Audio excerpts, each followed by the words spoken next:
All right, so we give praise, esteem, and honor. Bless this Kadesh Shabbat, and then the end of you think you have eternal life. A day of day was testified of me. And you would not come to me that you might have life. I receive not honor from men, but I know you, that you have not the love of Elohim in you. I come in my other name, and you receive me not. If another shall come in his own name, him you will receive. How can you believe but receive honor one of another, and seek not the honor that comes from Elohim only? Do not think that I will accuse you, but there's one that accuses you, even Moses, whom you trust. If I had to believe Moses, you would have believed me. How should you believe my word? Shalom, man. Proverbs 14 and 11.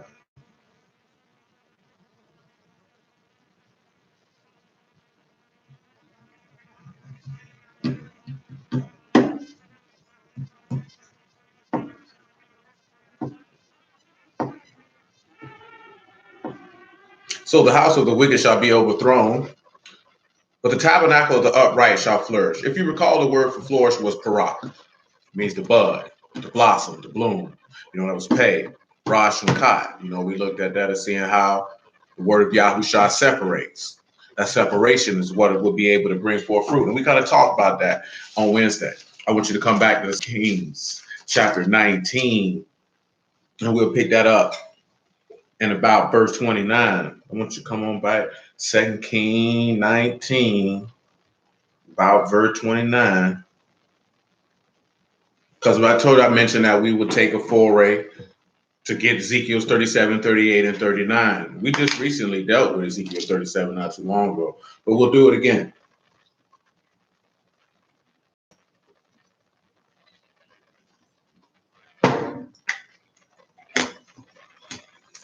Because it pertains to this. Matter of fact, before I do that, because we just talked about this too, so let's set it up, do it properly. Let's look at the word for upright real fast in Proverbs 40. Let me do that. Let's just cover all the bases. This is, again, to stir up your pure minds by way of remembrance.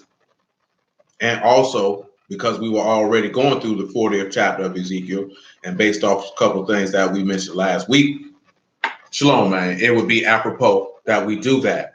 So, if you don't recall, the word for upright is yashar. It's righteous, upright, straightforward, just, what's right, what's pleasing, and what is correct. So the house of those that are just or upright or correct will bud. Now those characters are Yah, Shan, and Raj. So you can sit back and see how the works pair you to the highest, or Yahusha pairs you to the highest, because that's what's going to happen. Now, I was talking to the brother East about this morning. I know Kira asked about it, even though she may not remember. It's been a long time. She might have not been there for this. It has been a long time. So let me do this. Let's go to Isaiah 44 and 1. Because see, we were talking about this morning. So we'll do that. It still ties into everything we got going on. Believe it or not. So to understand that Yahusha pairs to the highest. That's what makes you upright. That's what makes you just. So you have to be paired to that house, because it says the tabernacle of the upright will flourish. That word for tabernacle, if you're not familiar, is ohel or ohal, however you want to say it. And that is Aleph, Hey, and Lamar for those that don't know. And that's the house of Yahuwah. Simple and plain. And you can sit back and see how the head taught Yahusha, if that's how you want to look at it. You know what I'm saying? Or the leader taught Yahusha, which would be his father. Or behold, the teachings of the head or of the son, if you want to look at it in that aspect. Either way it goes, you got to know that Yahusha knew the teachings of his father. Therefore, that is what made him correct. See, the verse that's coming to my mind is a verse it's in Ephesians, I believe, that you need to know the perfect. It's also in Romans 12, the perfect and acceptable will of Elohim. You cannot know that if you do not know what Yahusha taught. See, a lot of people are like, oh, he taught the law. If that's what you thought, that's the only thing he taught, then you clearly were not paying attention to anything that this man said, because he was teaching faith towards Elohim the whole time, because this is what Yahuwah has desired. Remember, I mentioned that on Wednesday, and I'll mention it again. You can slide to Isaiah 44 and 1 right now. We talked about this when you looked at the word and what it means In 1 Chronicles chapter 28, when David told Solomon that you have to serve Yahuwah with a ready heart and a willing mind, and that meant to confess or the things that he delights. You know, it is impossible. See, a lot of people in this world are miserable and unhappy for the same reason that a lot of women are in marriages or in relationships miserable and unhappy, because you don't seek to take delight in pleasing your husband, because you think that's his duty to please you. So therefore, you can never be content and be fulfilled in full, because you're doing things backwards. Because you don't really want someone to seek to please you every minute and every moment of the day, because it goes against your essential nature. But because the concepts of this wicked and destructible world has permeated into the very essence of your soul, you have believed that everything is about your aggrandizement, your fulfillment, and your pleasure, and you have been deceived. So therefore, you're never truly happy, because that's why a lot of women and a lot of people who are in this word, male or female, seek out outside stimuli to fulfill the void that is in them, because they do not seek to please their husband. So they can never be fully happy and content, because they're not making sure that he is. And that is a severe problem, and you will perish because of it. You know what I'm saying? And that's male or female, because your mind is not set on. See, a man's mind should be set on how to please Elohim. When his mind is set on pleasing Elohim, then he can lead his family accordingly. So I was just talking about this here, and this is a true story, and I mentioned it tonight, and I mentioned it tomorrow. You know why Yahuwah gave you it's numerous reasons, but you know why Yahuwah gave you prophets and apostles and pastors and evangelists and teachers and the new covenant, and gave you priests and prophets in the old, because just like a woman, you cannot leave her to her own devices. Because if she doesn't have a direction and a guide to push her back in the way that she is supposed to go, and you leave her to her own devices, she will seek to cause as much drama, confusion, as destruction as she can humanly possibly be able to execute. You know what I'm saying? Because she doesn't know any better. So she's going to run amok. It's no different than leaving a child in a bedroom or in a room and leaving the house and saying, son, have at it. You cannot be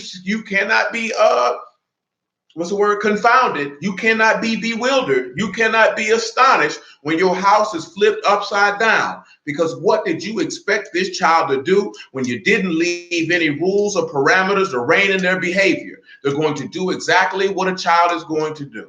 And if you leave a woman unfettered, she will do exactly what a woman will do, and that is destroy everything in her path. And if you leave the house of Yasharal unfettered, well, I guess you know what's going on. They will run amok. They will do whatever they please, and then they'll turn around and blame the head because they made bad decisions and choices. And that's your fault. You know what I'm saying? That's your fault. And that's why people hate Yahuwah. Because when he tried to moderate you, you didn't want to be moderated. You didn't want to be contained. You didn't want to be constrained. You know, it tells you that in 2 Corinthians chapter 5, that the love of Hamashiach constrains us. So if you have the love of Elohim in your heart, then it will reel you in. And you will not go out here and be destructive and do whatever it is that you want to do. You're going to do what pleases your husband, because that's how much you love your husband, because it was more important to you to make him happy than to please yourself. Nevertheless, Isaiah 44:1. Yet now hear, O Jacob, my servant, and Yasharal, whom I have chosen. Now, we're going to go frame by frame a little bit. Frame by frame. You should already know when he's telling you to yet now hear, you already know it's Shema, and you already know what that is. That's to hear, that's to listen, to obey. That is to believe. Now, I hit you with Jacob, but now you remember servant is a bed, Yasharal and chosen, that's Bakar, Ba'kat and Ra. So come on and watch how the highest or the father separated his son, because that's the only way you're going to be chosen. You have to be separated unto a Mashiach, period. Continuing though, thus saith Yahuwah that made you and formed you from the womb, which helped you. Fear not, O Jacob, my servant, and you, Yasharal, whom I have chosen. Now let's pause, because there's gospel here. Very easy gospel, if you can recall. Now, of course, you have thus saith, which is the word amar, which is to speak and to utter and to command and to promise and to intend and things of that nature. He said, I promise that made you and formed you in the womb. Now, y'all should know what that is, but we'll get another witness for you. We'll get another witness for you. Just come over 5 chapters. Just 5 chapters. 49 and 1. Just 5 chapters. 49 and 1. Now he said, Yahuwah said, I made you from the womb, and I will help you. He said, I help you because I chose you. Keep this in mind. Isaiah 49 and 1. Listen, O isles, unto me. Hearken, you people from afar. Yahuwah have called me from the womb. From the bowels of my mother have he made mention of my name. Well, let's just take a look at bowels. I think, we know the definition of bowels clearly. You know what I'm saying? We want to see, what is that conveying to us? He called me from the bowels. That word is ma'ah. Inward parts, bowels, belly, place organs of procreation, if you will. You got mean, you got ayin, and you got hay. So if we look at that, or you experience, or behold, know and experience blood. Or matter of fact, behold, know and experience the ruach. That's what you got there. Behold, know it, experience it. Mashal knew the ruach. However you want to look at it, it don't make no never mind. My name. Remember, it's been a long time. It's been a long time. That word for mention is zakar, which is the word for remembrance. And he made my mouth like a sharp sword, and in the shadow of his hand he have hid me, and have made me a polished shaft, in his quiver have he hid me, and said unto me, you are my servant, O Yasharal, in whom I will be esteemed. Now let's just be honest. Did he make mention of Yasharal, name in the womb? Can't read that anywhere. Who is he talking about? Who is he talking about? But y'all know. Luke chapter 1, if you will. We'll read it in both of them. We'll read it in Luke and Matthew. Luke chapter 1, if you will.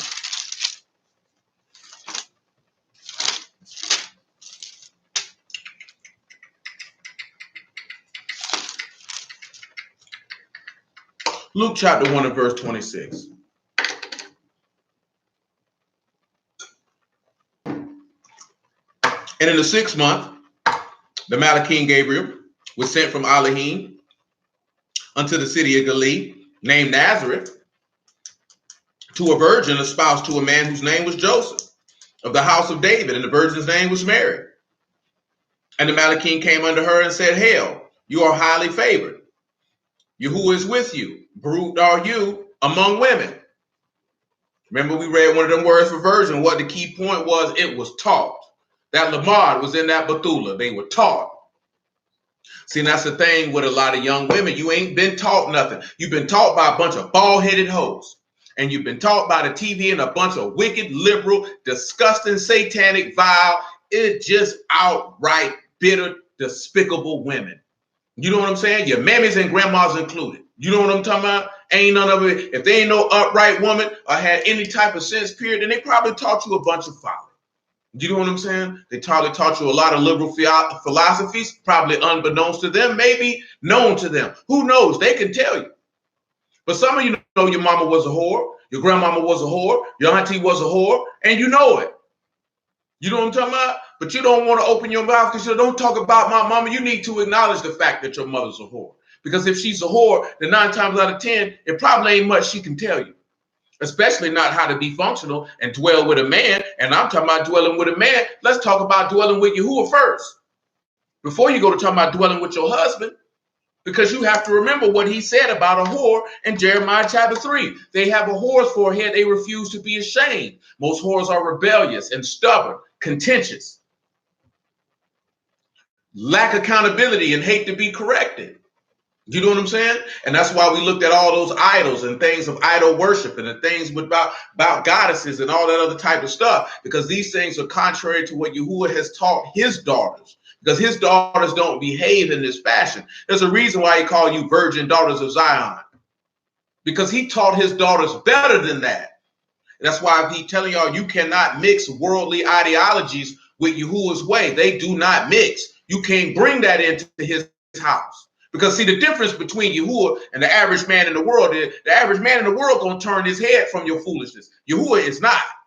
He's not going to let that go down in his house. He's not with it. And a lot of men and women are highly unaccustomed to somebody who cares nothing about your feelings and only about the standard that he has set. That's all he cares about. He don't care about how you feel. He don't care about what you think. Because see, once you cross the threshold into that old hall, into that temple, into that tabernacle, into that sacred place, my rules apply here, sir. That's how he feels. He said, only the upright will dwell in his house. That man say, nothing will enter into his house which defile, which work abomination, or make a lie. You have to really sit back and consider that. We trying to get to the point, Yahuwah willing, we make it through alive, to read that last verse in Ezekiel 48, where we get extreme understanding that the name of the city is Yahuwah is there. Now, if Yahuwah is there and Yahuwah has professed in his Torah that I am Kadash, be ye Kadash, how are you thinking that you are going to enter in and your conduct is not Kadash, sanctified, consecrated, and set apart? How do you think you're going to dwell in that house? It is going to be impossible. He's not going to allow that to occur. See, I use this analogy as well. It's the same reason why people go from person to person to hear the word. The same reason why a lot of women go from man to man. They'll look for someone who will allow their folly. Because most men don't hold the same standard of, I'm not going for the folly. Because once she has been ostracized, you know what I'm talking about? And she has to sit back and be removed, then she would have no other choice to amend her behavior. This is why the text say many false prophets will arise to draw away disciples after them. Because when that word comes in and it constrains you and it restricts your conduct and your behavior, then you may run to look for someone who will allow the latitude and freedom for you to continue in ungodly conduct.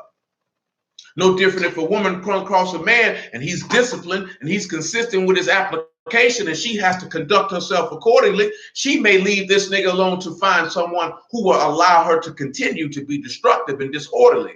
But if every man she runs across will not allow it, then she would have no other choice but to be alone or amend her behavior. That's no different than dealing with Yahuwah. You're either going to amend your behavior or you will be exiled from him. That choice reigns up to you because his standard is not going to change. He's not going to bend it and allow it to cater to your feelings and your desires because nobody cares what you want to do. Nobody asked you what you wanted to do. At any time, did Yahuwah come down and ask anyone, well, tell me what you want to do. Give me your understanding on the matter. What knowledge do you have to give to me that I should give to you? You see how stupid that sounds? And this is how we behave towards the man who we say is our power and creator. Nevertheless,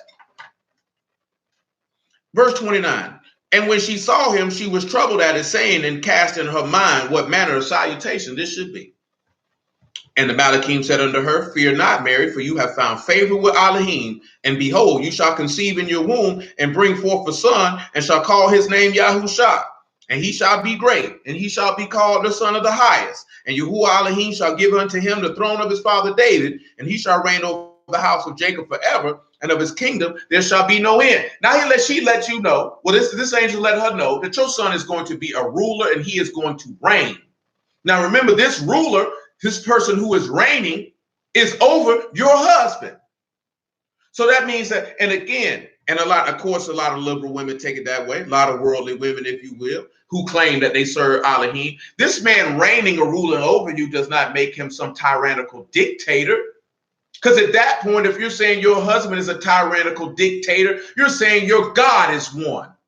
And you have to have enough common sense. We'll put it this way. If you chose to be with a nigga who wasn't, see, you already knew he was a tyrannical dictating idiot before you married him. So don't blame Yahuwah for that.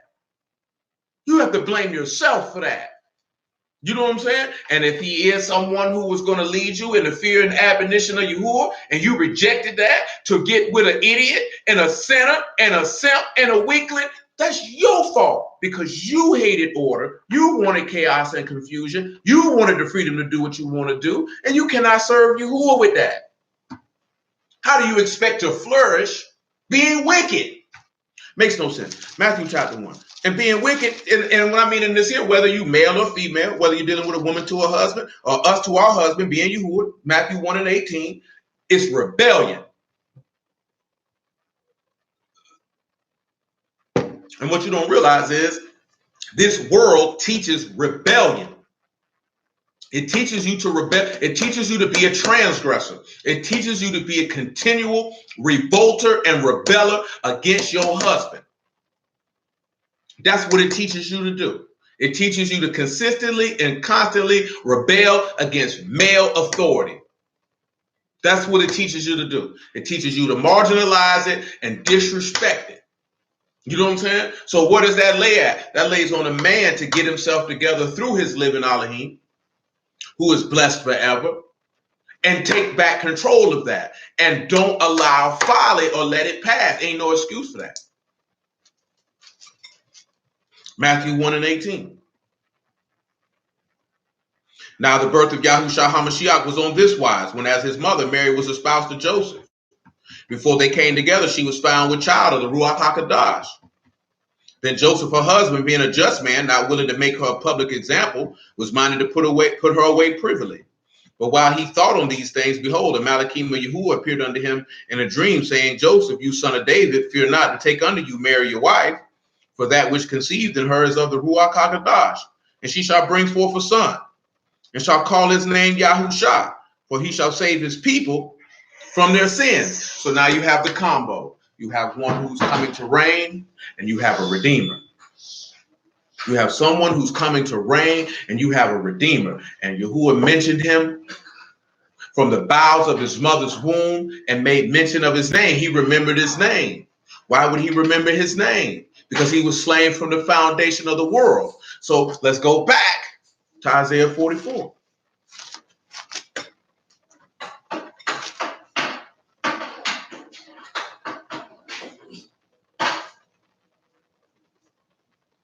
Because we were looking at verse 2 where he said, Yahuwah made you, informed you from the womb. Yahuwah made Yahusha. And we didn't talk about this before.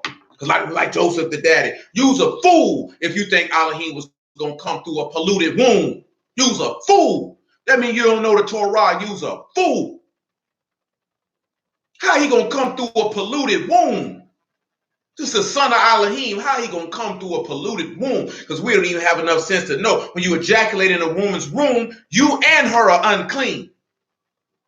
Yahuwah cannot dwell in any uncleanliness whatsoever. These are things that if we know, and dudes be like, people be arguing about a virgin birth, it's not salvation. It's not even nothing to argue about. It's if you know the gospel, it's not even nothing to discuss. It's very simple and very plain to understand, and it's bear witness all through the text. Why the apostles ain't teaching? You don't know what they taught. They didn't put in here every single solitary thing that they taught.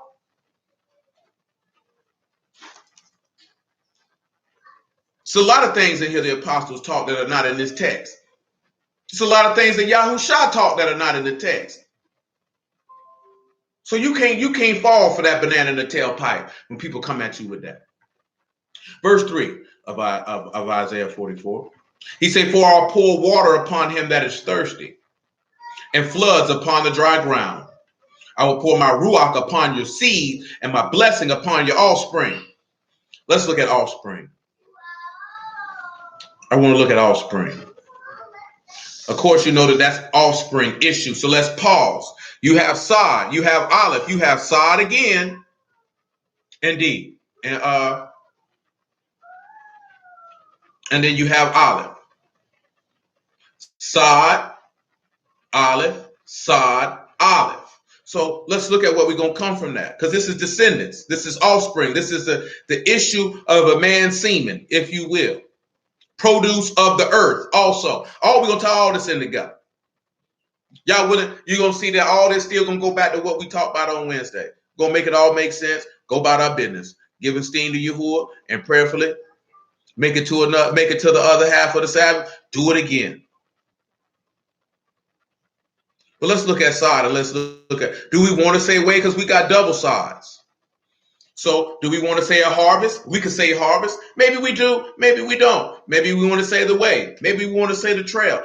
Maybe we want to say journey. But looking at the way that this is going to be dealing with seed, we're going to have to say harvest. Because ain't nobody chasing nobody and ain't nobody hunting nobody. Ain't throwing no fish hooks out here. Ain't nobody laying on their side. And then you have Olive. So ox, you know, your head, your leader, your strength, your power, your headship, your father, you've been taught. So let's look at it this way. We can sit back and look at how your head or your father has taught you, excuse me, the strength of a harvest. Because you can sit back and you can look at it. Why would we say strength of a harvest? Because what does the book tell you? You know, blessed is the fruit of the womb, you know, a man who have a lot of offspring. Blessed is the man who have a quiver full of them. Because when you have children, that would be your harvest. Because that would be the seed that you have planted. And you would be gathering in your harvest. So the Father has taught you the way of the harvest. But what, or the strength of the harvest? What can all this mean when he said that he's poured his ruach on your offspring? He said he'll pour his ruach and his blessing upon your offspring. Well, let's take a look at blessing. Well, how we want to do this? Isaiah 59 and 20.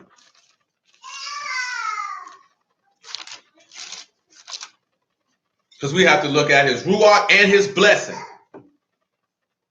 And the ruach is the blessing. That's the blessing of Elohim. That's why this covenant is not the same as the first. No ruach was attached to that first covenant. That wasn't attached. Isaiah 59 and 20.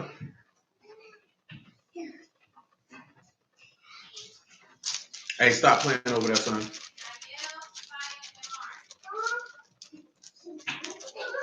And the Redeemer shall come to Zion, unto them that shall turn from transgression of Jacob, saith Yahuwah.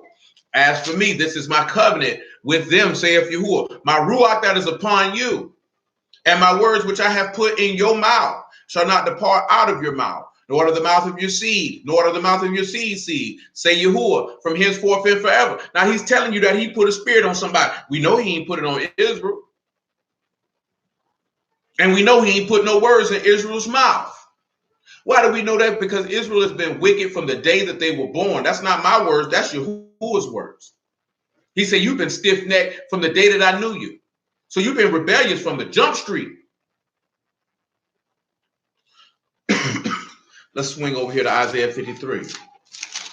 I can remember years back, dude told me he ain't had no seed. 53 and 10, he ain't had no seed. How was he able to do that? Niggas is dumb.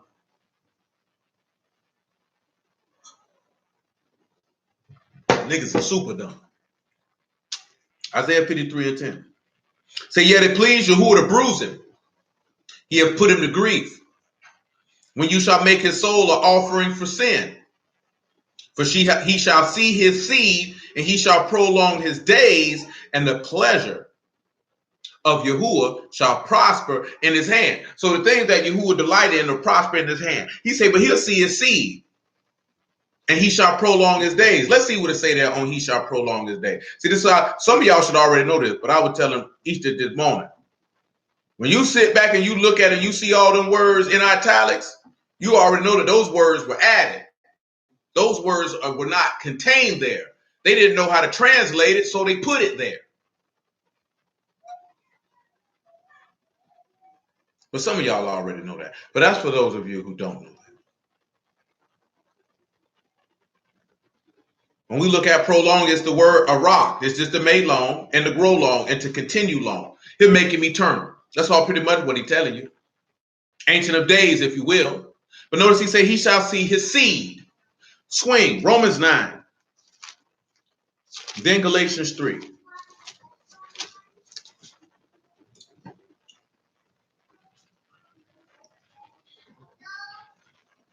9 and 6.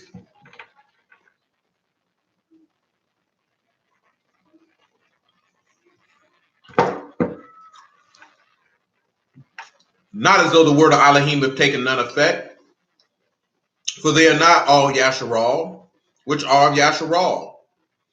Neither because they are of the seed of Abraham are they sons, but in Isaac shall thy seed be called. That is, they which are the sons of the flesh, these are not the sons of Elohim, shalom, man, but the sons of the promise are counted for the seed. Notice, he said he shall see his seed. Anytime, a lot of times when you see seed, your mind needs to go back to Isaac. Isaac is the seed. That is the seed of the promise. Why did we read the stuff about Isaiah 49 and Isaiah 44 to go read Luke 1 and go read Matthew 1? Because Yahusha is Isaac. He is the promise. That's why you go back and read in Genesis 22, he kept referring to Isaac as his only begotten son, because that's the only son of his seed, the seed that was promised to him. Let's go back to what we were talking about last week, why you must be born again, because you got to be of that incorruptible seed. You have to be of the seed of the promise. Period. Ain't no way around it. I don't care how much Israel you claim and this, that, there, and the third. If you're not born of that seed, you going to hell. Period. You know what I'm saying? And you is clear about that, because all you got to do is go back and look in Genesis 27 about that blessing. You're going to be about Esau, you're going to be weeping. But you ain't got no blessing for me, because you a son of the flesh. Ain't no blessing for you, because you not of the seed. You not of the promise. I ain't got nothing for you. I ain't got nothing for you. But see, we don't look at that. We don't understand that. We don't process that in our mind, because that's not important to us. But we're going to see that in a moment as well. Galatians chapter 3. You got to be able to Mashal. He the only seed that matter. That's the only seed that matter. And why is he the only seed that matter? Because that's the word, man. That's the word. How else you going to produce fruit if you're not born of the seed? You got to be, and the seed is the word of Elohim. That's what Yahushua told you in Luke. So how do you expect to bud and blossom and be upright if upright is Yashar, and that's Yahushua pairs you to the highest, pairs you to Abba, pairs you to Elohim? How you going to be upright and you not of that seed? He the only upright man you can be born of. But niggas don't want to hear that, because niggas like to esteem in their flesh. That's their business. That doesn't denigrate any righteous man who came before us, but don't be no fool. Don't be no fool. 3 and 13, Galatians.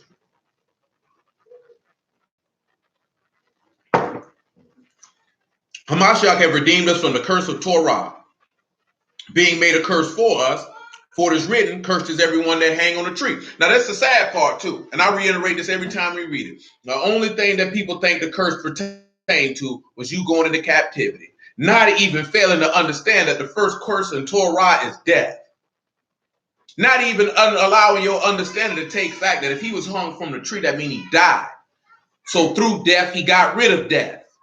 But we so worried about being exiled and being under the oppression of man that you don't even realize you were under oppression of the devil, and you were being oppressed with death. And that had you in more bondage and fear than any American system could ever have you under.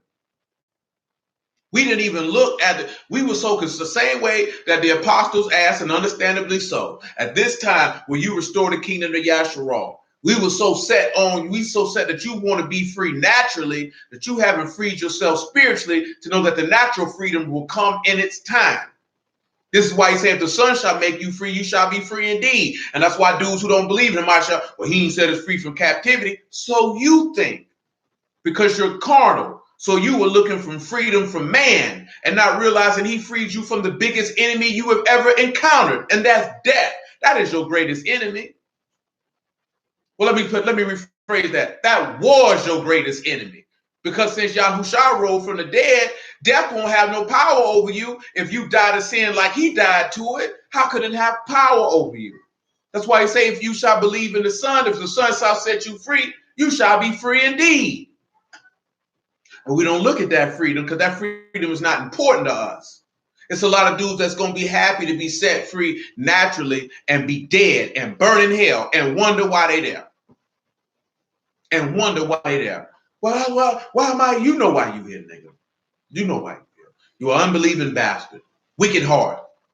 You didn't trust anything that I promised you.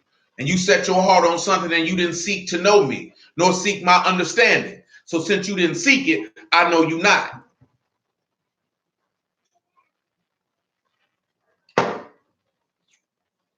Verse 14, that the blessing of Abraham might come on the Gentiles through Yahushua HaMashiach, that we might receive the promise of the Ruach through faith. There goes your blessing. That was in Isaiah 44, that the blessing is the Ruach, which Isaiah 44 even told you anyway.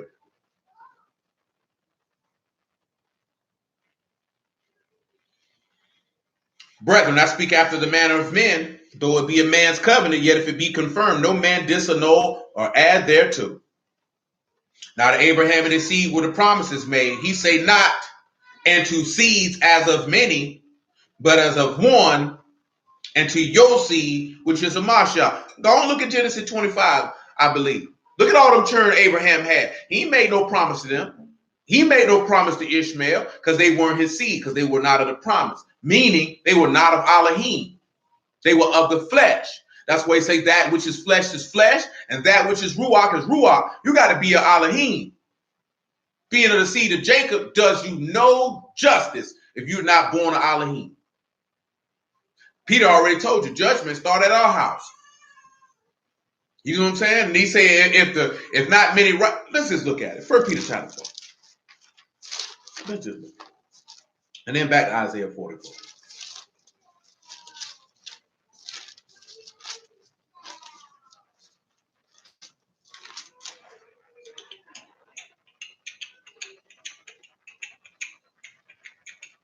First Peter chapter 4, verse 17. 1 Peter chapter 4, verse 17. For the time has come that judgment must begin at the house of Elohim. And if it first begin at us, what shall be the end? What shall the end be of them that obey not the gospel of Elohim? And if the righteous scarcely be saved, where shall the ungodly and the sinner appear? That's a strong question, what he asking. He said, if the righteous scarcely be saved, where does the ungodly and sinner come in at? He said, wherefore let them that suffer according to the will of Elohim commit the keeping of their souls to him in well-doing as unto a faithful creator. Now, why would he tell you that? Why don't you commit yourself to well-doing as to a faithful husband? If you know your husband is faithful, just, and upright, why you can't commit yourself to doing what he sees to be well? Because that means he will reward you for it. But see, a lot of people, that's misogynistic. See, I ain't on that to reward me for it. Well, you just keep thinking like that, and you're going to find yourself away from this man, begging and pleading that you would have had the opportunity to please him. Stuff is very simple. Serving you, remember he tell you, he said, don't allow nobody to come corrupt the simplicity of the gospel. Stuff is very, very simple. Now, Yahushua told you, in the world you shall have tribulation. You will have trouble in life. There will be difficulties and adverse situations that must arise. That's why you must delve into your intestinal or testicular fortitude, i.e. your faith in your Elohim, to be able to allow you to gird up your loins like a man, as the text say, to be able to power through those times. You know, a lot of those times are brought for that you might learn to obey from the things that you suffered and the things that you went through, that he taken you through the refiner's fire, if you will, and washing you with the fullest soap, that he might be an acceptable offering to be placed upon his altar. You understand? But it ain't nothing to fret about. But you got to still keep on pleasing your husband. Why do you think in them cornball vows that people come up with, they say to love him through the good and the bad? See, we don't want to love you when things are bad, i.e. bad for us. Yahushua told you that in the world you have tribulation. Be of good cheer. I've overcome the world. Does that come to your mind when adversity or trouble comes about, that you know what? I ought to be happy. Yahushua already overcame this. This is absolutely nothing. Just let me hold to my faith and endure as he did. He set the example of being suffering according to the will of Elohim and committing unto well-doing as unto a faithful creator. Let me follow suit. That's it. But no, we see outside stimuli. Nevertheless, Isaiah 44.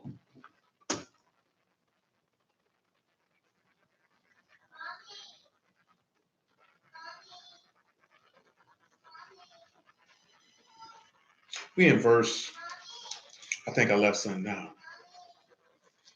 Well, we can look at Poor Ruach for time's sake. We still fitting a lot in a little bit of time.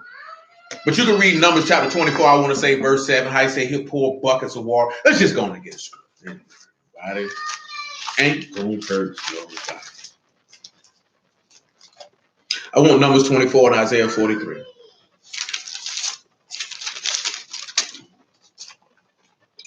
And 7, there it is. We're picking up in verse 4 though. You know, the gospel is the most beautiful story ever told, because it's a story of redemption and restoration of a people from death to life. You know what I'm saying? See, that's the thing that we sit back and we don't realize. Like, you dead, but this man told a story of how through your death, he took on death to give you life. And we don't appreciate that. You know what I'm saying? We don't appreciate that. We don't appreciate it at all. You're looking a gift horse in the mouth, as the old colloquialism goes, and you take it for granted. Never take a gift of life for granted.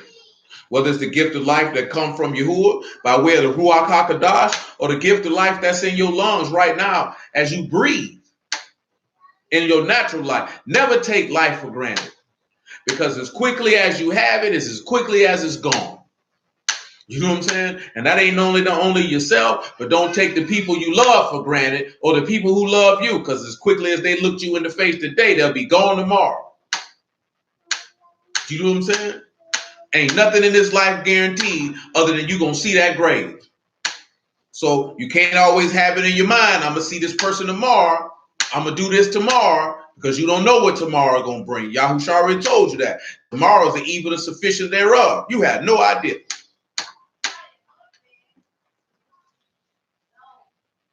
24:4.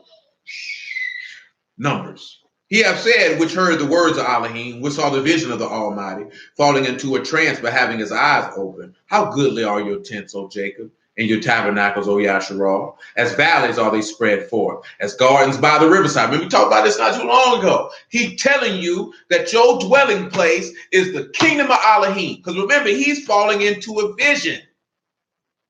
He is seeing the kingdom that we've been looking at, starting in Ezekiel 40, and touched a little bit a couple weeks ago, looking in 47, the 47th chapter. But you know from Genesis chapter 2, how he told you that there were 4 rivers going through the Garden of Eden, and that there were trees in it. And it tells you that at the end of Revelation 22, about that river of life, and that tree that bear 12 manner of fruit in its season, and it's for the healing of the nations. It tells you this. And this is what he's seeing. So ask yourself, pause, allow yourself to be able to comprehend that your tents are so goodly that rivers of living water flow through it. Remember, we talked about this last week. They had the opportunity to eat from the law or eat from faith. The law gave them death, faith gave them life. They chose death. You know what I'm saying? That's what they chose. Unbeknownst to them, because they didn't really understand. That's where we're at right now. How can the law be death? It's not that the law itself is death, because Paul say what was ordained to be life to me. Let's just look at it. Hold what you got, Romans 7. I want you to understand. I don't want you to have a good understanding. What's the use of going through the text and you don't understand? That means the whole time period was fruitless. 7 and 7, if you will.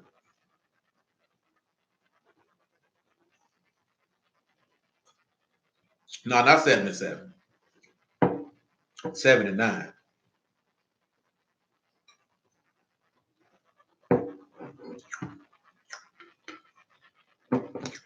Romans 7 and 9. He said, for I was alive without Torah once. Pause. That's what you've seen. We went through this when we talked about this here too. So it's a refresher.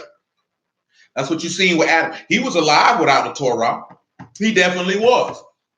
He said, but when the commandment came, sin revived and I died. But when he violated, sin was made alive. That's why they perished. There's more what he said. And the commandment which was ordained to life, I found to be unto death. So it's not that the Torah is death, but it's going to produce death once you violate it. So it was never intended to give you life in that fashion. That's why we say the knowledge of good and evil, because when you do evil, there is a recompense for evil. He say, for sin taken occasion by the commandment deceived me, and by it slew me. So that transgression, that rebellion, that revolt, it deceived him. That's what you've seen in the garden. The sin deceived him. So once he go ahead and partake, now you dead. He say, wherefore the Torah is Kadash, and the commandments Kadash and just and good. That's why I say the knowledge of good and evil, because those commandments are set apart. Those commandments are correct. Those commandments are good. This is very simple and easy to understand. It's not that the law is bad. There's nothing wrong with it. It's what's wrong is when you break it, you have to die. There's no way around that. You can't get life from disobedience. Say, was then that which is good made death unto me? Elohim forbid. But sin, that it might appear sin, working death in me by that which is good, that sin by the commandment might become exceeding sinful. So what is he telling you? Is that which is good unto me made death? He said, absolutely not. Elohim said no. But it's the transgression, that it might appear to be transgression, has worked death in you. And why did it work death in you? Through your own lust. So that which was actually good for you, that transgression has shown how exceeding or how great your overstepping your bounds is. And they never had to experience that, because they could have just ate from the tree of life and lived forever. And that's what we face right now, because the gospel is not going to do that to you. Because you're supposed to took that same gospel, which would mortify your members, and you would never commit sin, because where there was no, he said you would be alive without Torah. Why would you be alive without Torah? Because you would be alive without the curse of the law, because it already told you that he has redeemed you from the curse of the law. So therefore you would never break the law. That's why it said there's no law against the fruits of the Ruach. There's no law, there's no instruction that says don't be faithful, don't be joyous, don't be peaceful, don't be good, don't have self-control. Why would this man tell you not to do that when that's what his law teaches? This is simple, easy common sense. Nevertheless, back to Numbers chapter 24.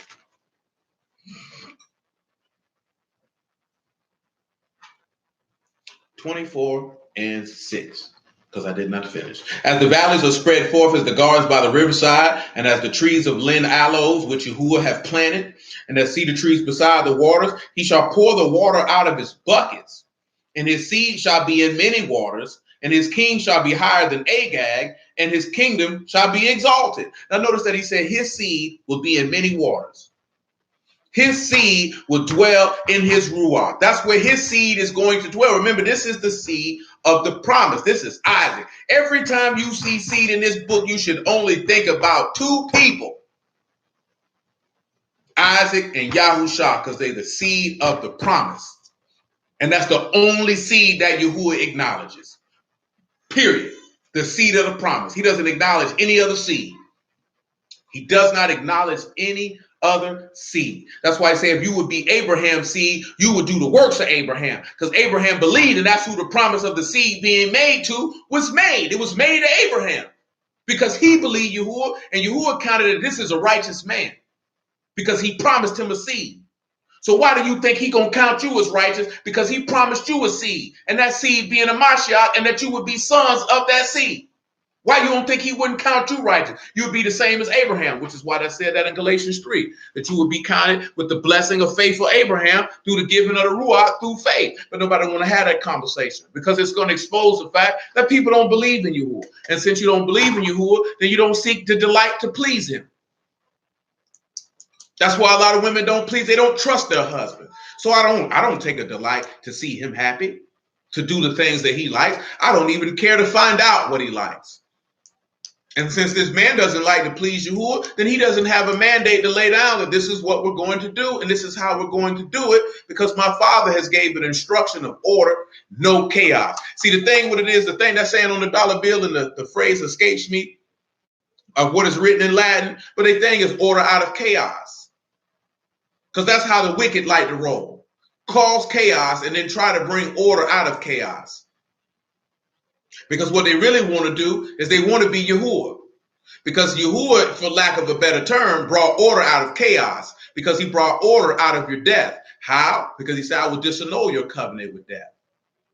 Because you already know that means the word for blood is also the character for blood also means chaos. And you know that shalom is what? He destroyed the authority attached to chaos. He destroyed the authority that Satan had over death. But Yahuwah had order before that ever even happened. There was no chaos, and Yahuwah had order. But see, they want to be him. That's why they do a lot of experiments and third things. They want to be him. And they want to try to create things like him, but instead it's wicked. And we follow right behind it like pure deep jackasses. Dumb mules, dumb donkeys. Like we have no understanding whatsoever in the direction that these people are trying to guide you in to rebel against your Elohim. But nevertheless, I mentioned something else with this number 24, and it escapes my mind at this time. Nevertheless, let's hit this Isaiah 44. We got to roll. I ain't going to be before you too long, no way. Verse 4, actually. Oh, it was Isaiah 43. Praise the Lamb. That's what it was. Praise the Lamb. That's what it was. Isaiah 43. You grab a whole bunch of stuff, man. Let's let you remember a whole bunch of stuff.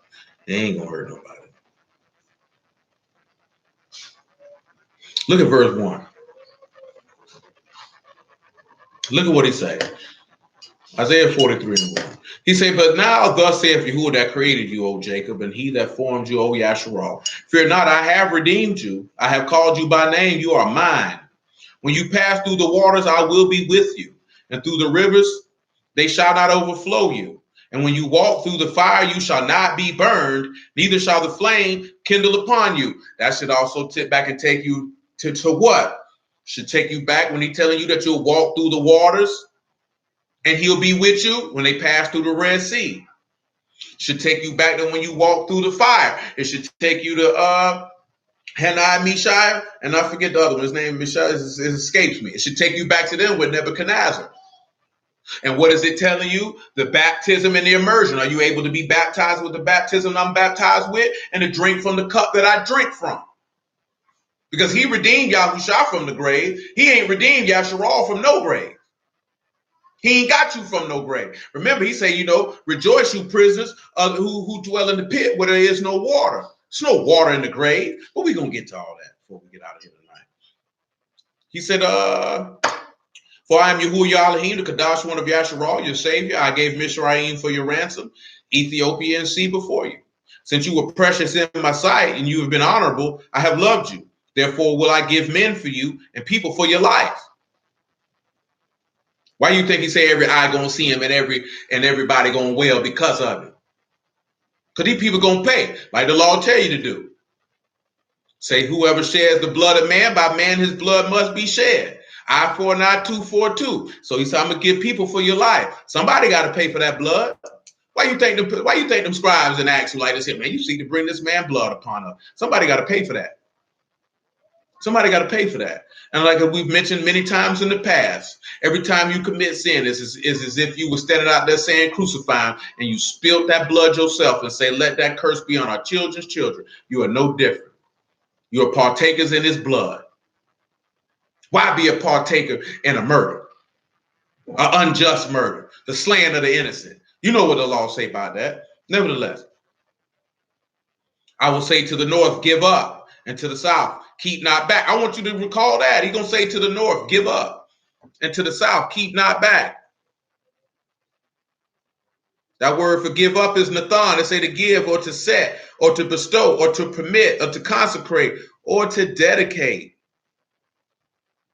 to be delivered up. I want you to keep that in mind. We'll look at keep not back. That word is kala, to restrict, to restrain, or to shut up, to forbid, or to withhold. Listen what he said. Everyone that is called by my name, for I have created him for my esteem, I have formed him, yea, I have made him. Listen to that again. Everyone that's called by his name. Pause. Amos chapter 9. Because we still just dealing with the fact of the tabernacle, the upright will flourish. So that house of the tabernacle, that house of the correct or the righteous is going to produce fruit. I was going to start with Amos 9, but look at you, who will work our way right on back around up to it.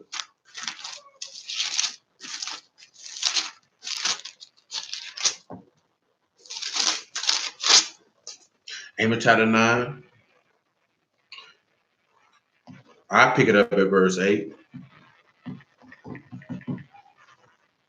Behold, the eyes of Yahuwah Elohim are upon the sinful kingdom, and I will destroy it from off the face of the earth, saving that I will utterly not destroy the house of Jacob, saith Yahuwah.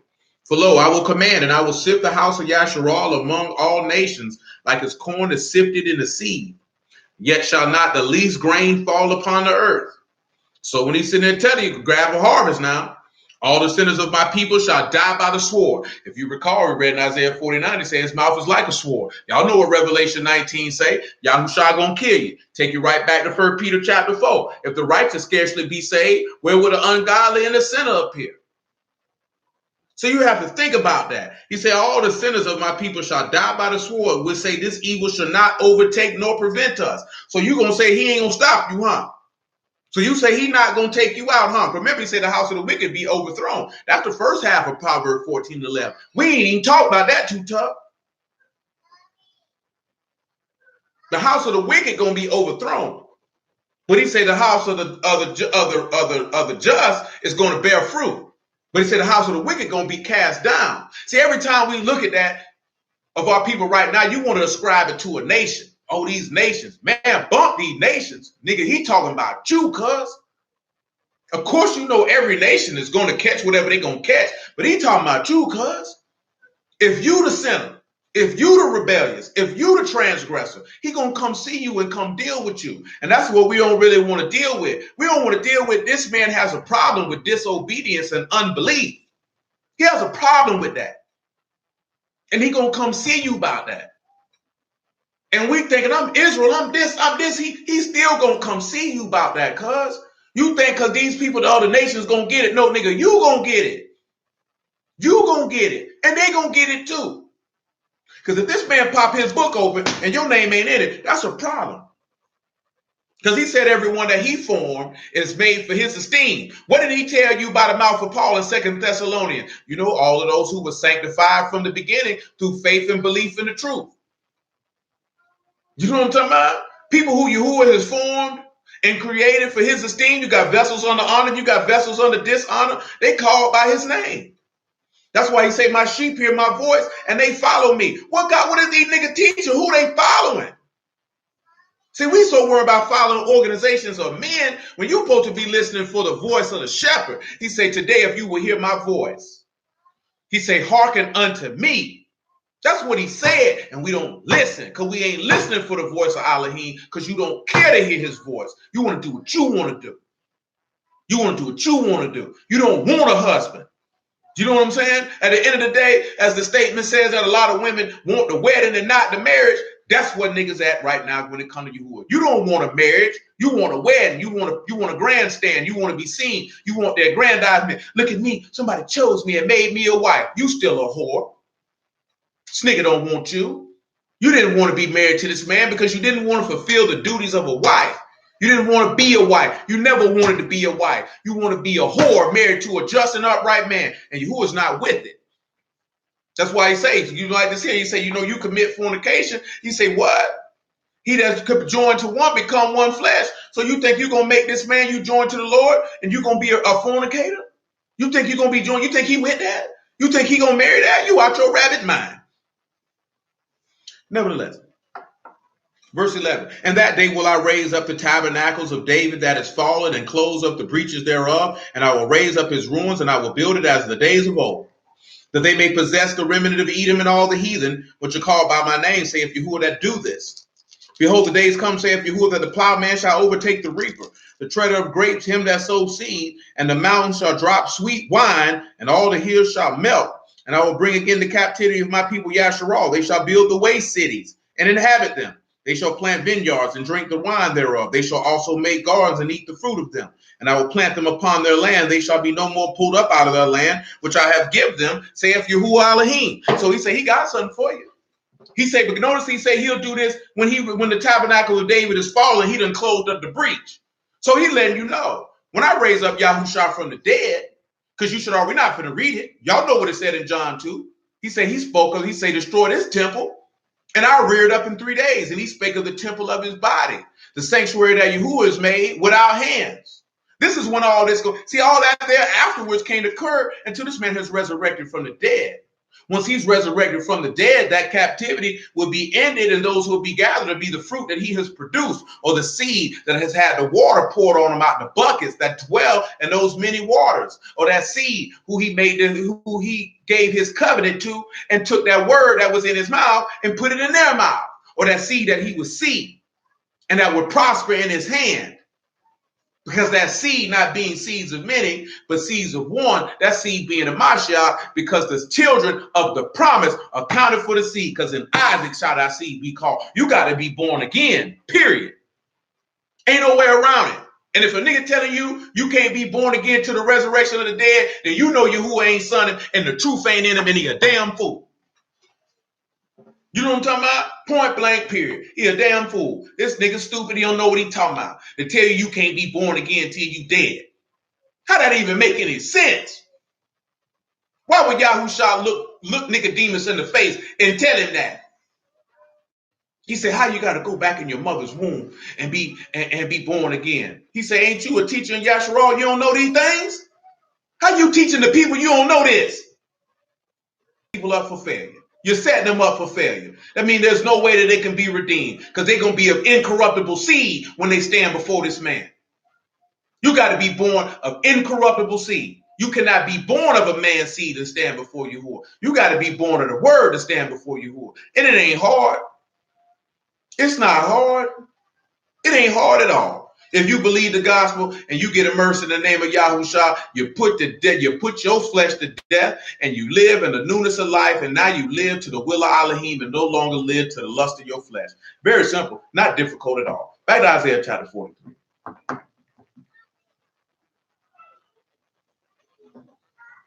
Verse 8, if you would. Bring forth the blind people that have eyes and the deaf that have ears. Let all the nations be gathered together. Let the people be assembled. Who among can declare this and show us former things. Let them bring forth their witnesses that they may be justified. And that would be Zadok or righteous. Bring forth your witnesses that you can be righteous. Come over here to Romans chapter 3. He said, bring forth Romans 3 and 1. He said, bring forth your witnesses if you be righteous. That means if you're going to be justified, you got to have a word. He said, if you got a witness, you come bring it. He said, if you ain't got no witness, you got to shut your mouth. You got to have a witness to bring it. Let's look at it. Romans 3 and 1. Now, this is a true story of what Paul telling you because it's the truth. He said, what advantage have the Yahudim, or what profit is there of circumcision? He said, much every way, chiefly because unto them were committed the oracles of Elohim. So that's your advantage. You got the word. You got the word. Ain't no greater advantage than that, because you don't even have to look far to get it. The nations got to come see you. All you got to do is return to your creator. The nations got to come see you to learn of this man. You ain't got to go. You ain't got to look far. You ain't even got to look far to get it. He said, for what if some did not believe? Shall their unbelief make the faith of Elohim without effect? Elohim forbid. Let Elohim be true, but every man a liar, as it is written, that you may be justified in your sayings and you might overcome when you're judged. How else you going to overcome without the word? If you're going to be justified in your saying, I mean, you got to have a word. You got to have a word. See, this here, right? I think we talked about this before. Listen what he said. He said, but if our unrighteousness commend the righteousness of Elohim, what shall we say? Is Elohim unrighteous who take vengeance? I speak as a man. Elohim forbid, for then how shall Elohim judge the world? Now listen, he talking as a carnal man. He say, if our unrighteousness commends the fact that Yah's word is right, taking us back to what we were talking about with the garden, is he unrighteous if he take vengeance? Because this is how carnal people think. He say, nah, how else he going to judge the world? He going to have to judge you based off his righteous standard, not your righteous standard. That's why you have to be careful with that statement. I'm going to speak my truth. That's your truth. That don't mean it's correct. Because if you're saying it's your truth, then it's subjective to you. It's subjective to you. And you have to be careful with that, because that's a feminine statement anyway. And you got men walking around here saying this here, I'm speaking my truth. Nigga, is you gay? Is you a simp, nigga? That's how you can see how liberal thought processes and dictated have been pushed down to men, and you accept it, whether knowingly or wittingly. Either way, that's what's happening. Because you don't even realize that we're being conditioned to think and operate like women, liberal women at that. Nevertheless,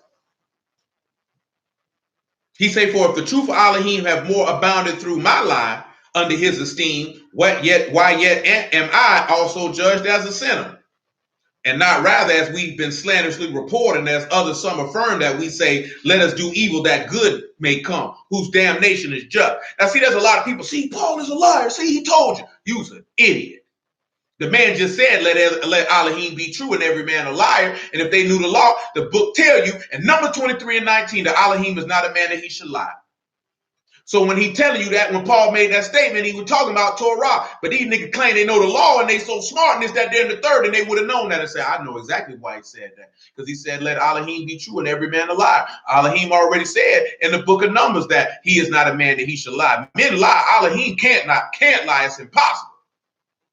So he's sitting here telling you, if I'm lying by preaching the gospel and it come up to his esteem, then why am I being judged a sinner by you? Wicked, no good bastards. Because you know why? Because wicked niggas love to find fault with people who do the will of Elohim. That's just how much they hate Yahuwah. But that's their business. And you have to understand that and let that be that. Nevertheless, back to Isaiah 43.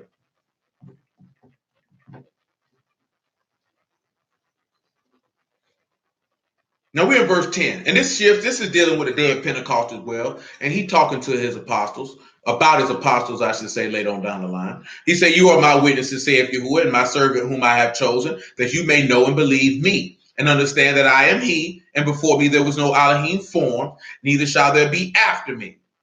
I am Yahuwah, and besides me there is no Savior. I have declared and I have saved, I have showed when there was no strange Elohim among you, therefore you are my witnesses, saith Yahuwah, that I am Elohim. Yea, before the day was, I am he. And there is none that can deliver out of my hand. I will work, and who shall let? Remember, take you back to what we was looking at Genesis. He said, before the day was, I am he. Before there was light, Yahushua was there.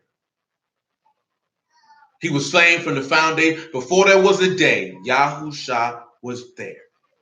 And he let his apostles know. And when they stood in front of them people and preached that gospel to them, he let them know that they bear witness that Yahushua is the Savior and the Redeemer. And you're going to have to be able to see. That's why he said that man said they got pricked in their heart. They say, what shall we do? He said, repent and be immersed in the name of Yahushua HaMashiach for the remission of sins and receive the gift of the Ruach HaKodesh. You're going to have to be born again because ain't no ifs and buts about it. Ain't no ways around it.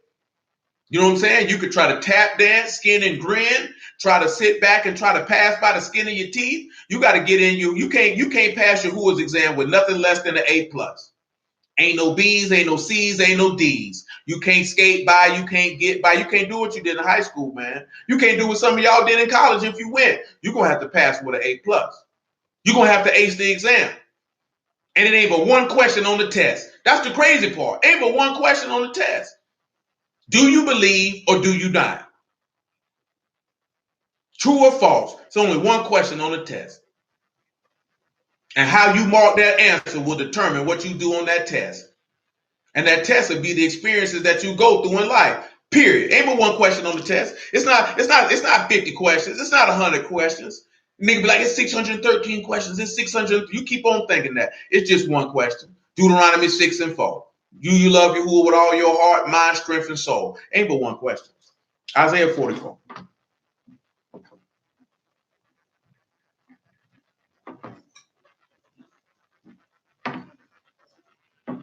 I think I'm in verse 4. I'm in verse 4. Yeah. And they shall spring up as among the grass, as willows by the watercourses. One shall say, I am Yahuwah's. Another shall call himself by the name of Jacob. And another shall subscribe with his hand unto Yahuwah and surname himself by the name of Yasharal. So let's look at this here, all right? One shall say. So one is going to say that there are Yahuwahs. They're going to say that they're going to speak, they're going to utter, they're going to say in one's heart, they're going to think, to command, to promise, and to intend, to be told, and to be said. So let's look at that. And they say one say that there be a Jacob. They'll call themselves by the name of Jacob. We'll take a look at both of those. Of course, that is Korah, to call out or recite that they're of the name of Jacob. Let's look at those who, let's go to Luke 18. From Luke 18 after that to John 8. But then it says one will subscribe himself to Yahuwah.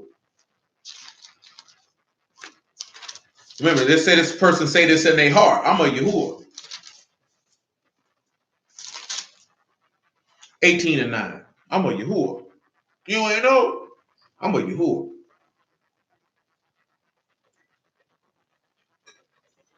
And he spake this parable unto certain which trusted in themselves that they were righteous and despised others. Two men went up into the temple to pray, the one a Pharisee, the other a publican. The Pharisee stood and prayed thus with himself, Elohim, I thank you that I'm not as other men are, extortioners, unjust, adulterers, or even as this publican. I fast twice in a week. I give tithes of all that I possess. And the publican standing afar off would not lift up so much as his eyes on the Shamahim, but smote upon his breast, saying, Elohim, be merciful to me, a sinner. I tell you that this man went down to his house justified rather than the other. For everyone that exalts himself shall be abased, and to him that humbleth himself shall be exalted. Now also, it also mentions that word for one shall say also means to be arrogant and to be proud and to boast.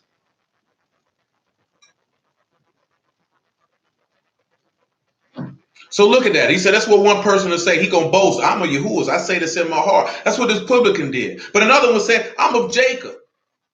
Do I want John 8? Yeah, I'll use John 8. John 8 and Matthew 3.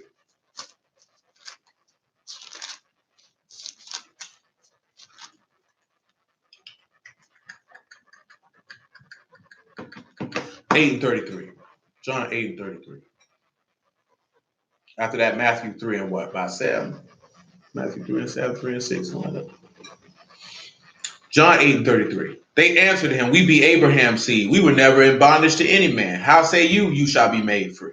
Yahushua answered them, truly, truly, I say unto you, whosoever commits sin is the servant of sin. The servant abide not in the house forever, but the son abide forever. And if the son therefore shall make you free, you shall be free indeed. I know that you're Abraham's seed, but you seek to kill me, because my word have no place in you. I speak that which I've seen with my Abba, and you do that which you've seen with your Abba. They answered and said unto him, Abraham is our Abba. Yahushua said unto them, if you were Abraham's sons, you would do the works of Abraham. But now you seek to kill me, a man that have told you the truth, which I heard of Elohim. This did not Abraham. You do the deeds of your father. Now notice, they boasting in their flesh. Now you got one to say, hey, I'm an Elohim because I don't do none of these things, but he was a wicked bastard. Because he thought he was better than others. He was proud and lifted up in his heart. Then you got these, see, we Abraham's seed. What you mean? We never been in bondage. Whole time you in bondage. Because you in bondage to sin. Come over here to Matthew chapter 3. 3 and 6, if you would.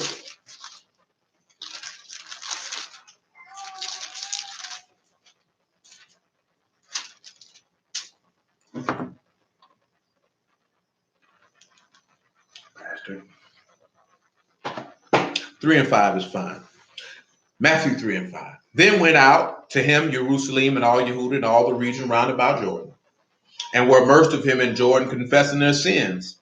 But when he saw many of the Pharisees and Sadducees come to his immersion, he said unto them, O generation of vipers, who have warned you to flee from the wrath to come, bring forth fruits meet for repentance. And think not to say within yourselves, we have Abraham to our father. For I say unto you, that Elohim is able of these stones to raise up sons unto Abraham. And we say, I'm of Jacob's. But notice the key thing of what this man stated right after that. In Isaiah 44 and 5.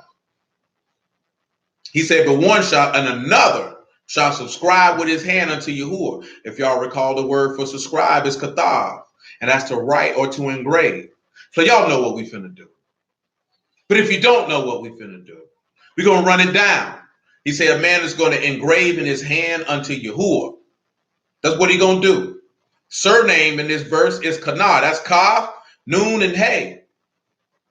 You know what I'm saying? So you sit back and look at it and say how the wound in Yahushua's hand is life, because the word means to title or to surname or to be surname or to give an epithet or to give a flattering title, to call by name, to give a title, or to be titled. So a person is going to subscribe their hand to Yahuwah and be titled with the name of Yasharal. And ironically, the word, the character in our alphabet, Kaf, is in the word for surname, and Kaf is open palm. And it's talking about someone taking a wound in the hand or a writing on the hand for Yahuwah. Songs of Solomon chapter 5. From Songs of Solomon chapter 5 to Isaiah 49. from Isaiah 49 to Zechariah 13, from Zechariah 13 to Luke 24. So that would be Songs of Solomon 5 and 1, I believe, maybe 5 and 2, Isaiah 49 and 14, Zechariah 13 and 3, Luke chapter 24, verse 36.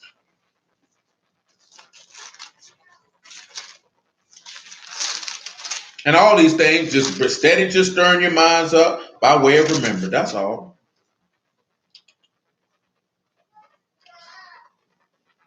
Yeah, I'll just do all of it. It's Songs of Solomon 5 and 1. I don't need all of it, but it ain't gonna bother me. I come into my garden, my sister, my spouse. I've gathered my myrrh with my spice. I've eaten my honeycomb with my honey. I've drunk my wine with my milk. Eat, O friends, drink, yea, drink abundantly, O beloved. All you have to sit back and think about that is the Last Supper, as they like to call it. Remember that Mary anointed Yahusha with the myrrh. He done ate from his honeycomb with the honey. Because remember, the bird is described as being honey, and they ate his flesh and they drunk his wine, and he told his friends to eat. Eat. This is my body. Nevertheless, I sleep, but my heart wakes. It is the voice of my beloved that knocks, saying, open to me, my sister, my love, my dove, my undefiled. For my head is filled with dew and my locks with the drops of the night. Pause. So what are you seeing again? Yahusha raising from the dead. And what did Yahusha tell you in Revelation chapter 3? He said when he knocked, let's just look at it. Revelation 3.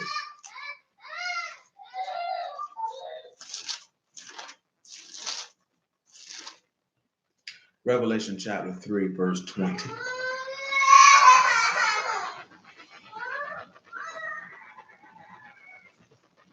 Behold, I stand at the door and knock. If any man hear my voice and open the door, I will come into him and I will sup with him and he with me.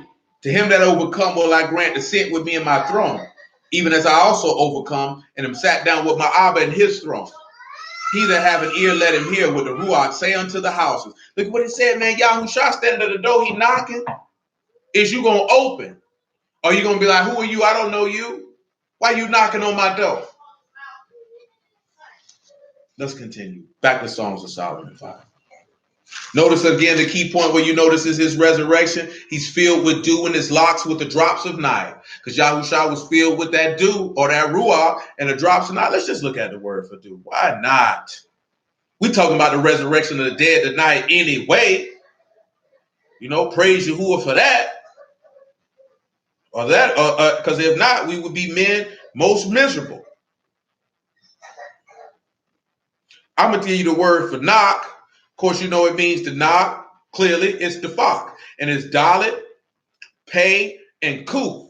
So look at that. That final word of sacrifice. Can you hear that? Can you hear that? Like in past times, Elohim spoke to us by the prophets, but in these last days, he spoke to us by his son, Yahushua HaMashiach. You hear that gospel?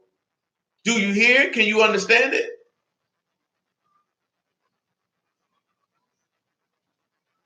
Saying, open to my sister, my love, my undefiled, for my head is filled with dew. That word for dew is tall.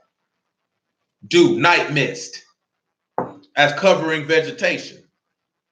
Tet and lamad. Let that teaching contain you. Let the shepherd contain you. Be contained in the shepherd. Either way. But we can look at everything for tet for those who ain't familiar with it. I can also do that. Because maybe you say, you know what, I want to use something different. Basking, surround, to contain, to store, to give in secrecy, snake, or generosity. Generosity of the shepherd. The grace of Yahusha. However you want to look at it. Because it's the night mist. The generosity or the grace of Yahusha, the generosity of the shepherd. And what did Yahusha tell you? And what's the thing? In John chapter 10, that the shepherd came to give you life and to give it to you more abundantly. Generosity of the shepherd. That's a little bit more apropos. The word for drops or drops of dew, the drops of night. You have Rosh, and you have Samak, and you have Yah, and you have Samak again. So if we're going to take Yah, we'll also take, work. or worship deeds, however we want to look at it. But for Samak, what will we say? Do we want to grab and hold to the works? We got infinite. So we could sit back and look at it, see how the works of Yahushua allow us to grab hold to eternity. And again, the resurrection of the dead all day long. But let's continue. Verse 3 says, I put off my coat. How shall I put it on? I've washed my feet. How shall I defile it? That's very easy. You put off the body of sin. How could you dare put that back on? Nevertheless, my beloved put his hand by the hole of the door, and my bowels were moved for him. Well, y'all know what that is. That's Thomas. You go get your John chapter 20. For those who've been around for a while, you should already know that. You know what that is. His beloved put his hands in the hole of the door. And he told Thomas, put your hands in my side and in my hands, but don't be faithless, but believe it. He said, I rose up to open to my beloved, and my hands were dropped with myrrh, and my fingers were sweet smelling myrrh upon the handles of the lock. I opened to my beloved, but my beloved had withdrawn himself and was gone. My soul failed when he spake, and I sought him, but I could not find him. I called him, but he gave me no answer. I take you back to when he was breaking it down to his apostles, and he disappeared, and he said, didn't our hearts burn within us when he opened up the scriptures by the way? Nevertheless, the watchmen that went about the city found me. They smote me. They wounded me. The keepers of the walls took away my veil from me. He said they wounded him. They wounded him. Wounded him. Go over here to Isaiah 49 and 14. Job 13 coming to mind, but I think that's just dealing with his feet. And we won't deal with that one. Yeah, it's just dealing with his feet. Isaiah 49 and 14.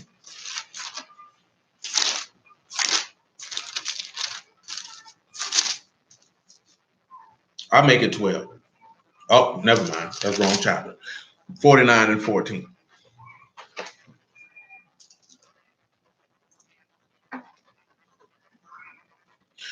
Well, I'll make it 13.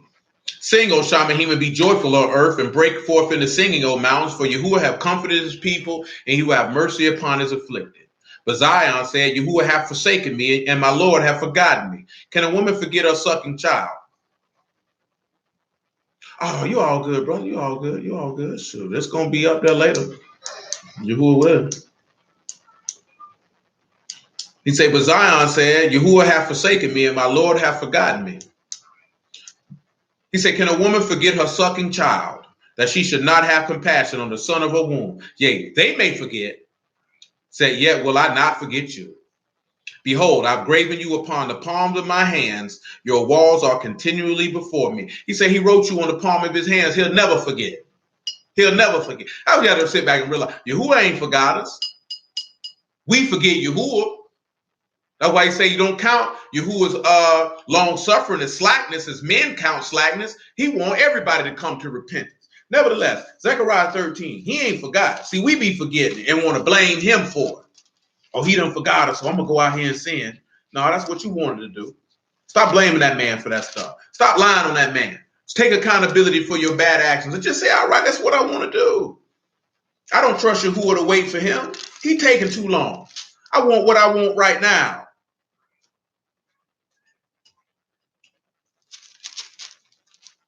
13 and 4 in the book of Zechariah. Because at the end of the day, that's what, see, and a lot of brews, unfortunately, in this, they want attention, just like a woman. You want attention, you want to be seen. You have that insatiable desire to be acknowledged. And that's just a sign of low self-esteem, and that you don't really believe that you are what you want other people to believe that you are. That's why you have the need to esteem in your flesh and to boast and to point to many other things and to state that you're this and you're that, because you don't believe it. That's why I tell you, like, nobody got to walk around and, oh, I'm a king. If you was a king, it would show. I wouldn't need you to tell me that, because I would see the stately manner of which you conduct yourself in, and it would just be tactically known. I would be able to ascertain that and see that without hesitation or deliberation, that I'm in the presence of a regal individual. But if you have to tell me that you're a king or a queen, or you're this or you're that, that's overcompensation for that of which you lack. And you're not really trying to convince me, you're trying to convince yourself, instead of just dealing with whatever it is you got going on and let that emanate from the inside out, and it would be clearly manifest. Nevertheless, It shall come to pass, and this is Zechariah 13:4. It shall come to pass that in that day that the prophet shall be ashamed, every one of his vision, when he hath prophesied. Neither shall they wear a rough garment to deceive. But he shall say, I am no prophet, I am a husbandman, for man taught me to keep cattle from my youth. Thought I missed a verse. One shall say unto him, what are these wounds in your hands? And then he shall answer, those which I was wounded in the house of my friends. What are these wounds in your hands? He said, this is what I got in the house of my friends. They gave it to me. So at the end of the day, we like the Romans did it. No, you did it, because the Romans ain't his friends. But let's look at that. 24 and 36. Gospel of Luke.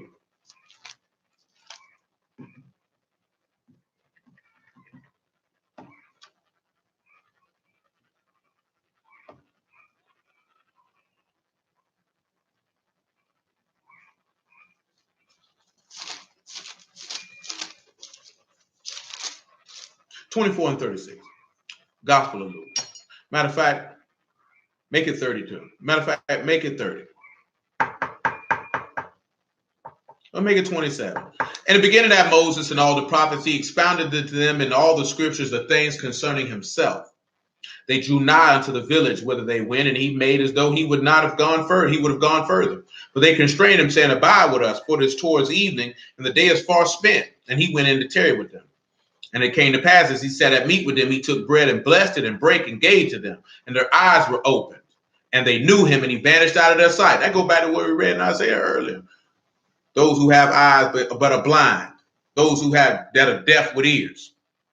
Got eyes, but you can't see. Got ears, but you can't hear.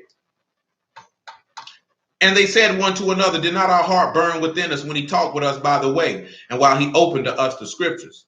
They rose up the same hour and returned to Jerusalem, and found the 11 gathered together, and them that were with them, saying, the Lord is risen indeed, and have appeared to Simon.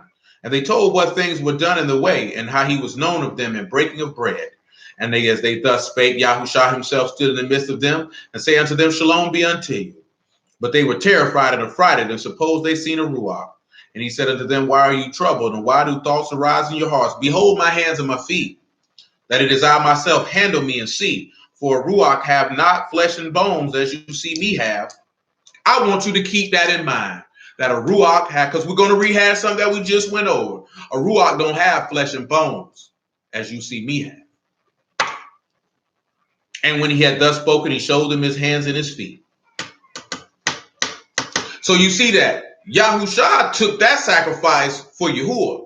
It's what his father had commanded him to do. Say, you know, my father gave me a commandment, what I should say and what I should do. And I know that his commandment is life everlasting.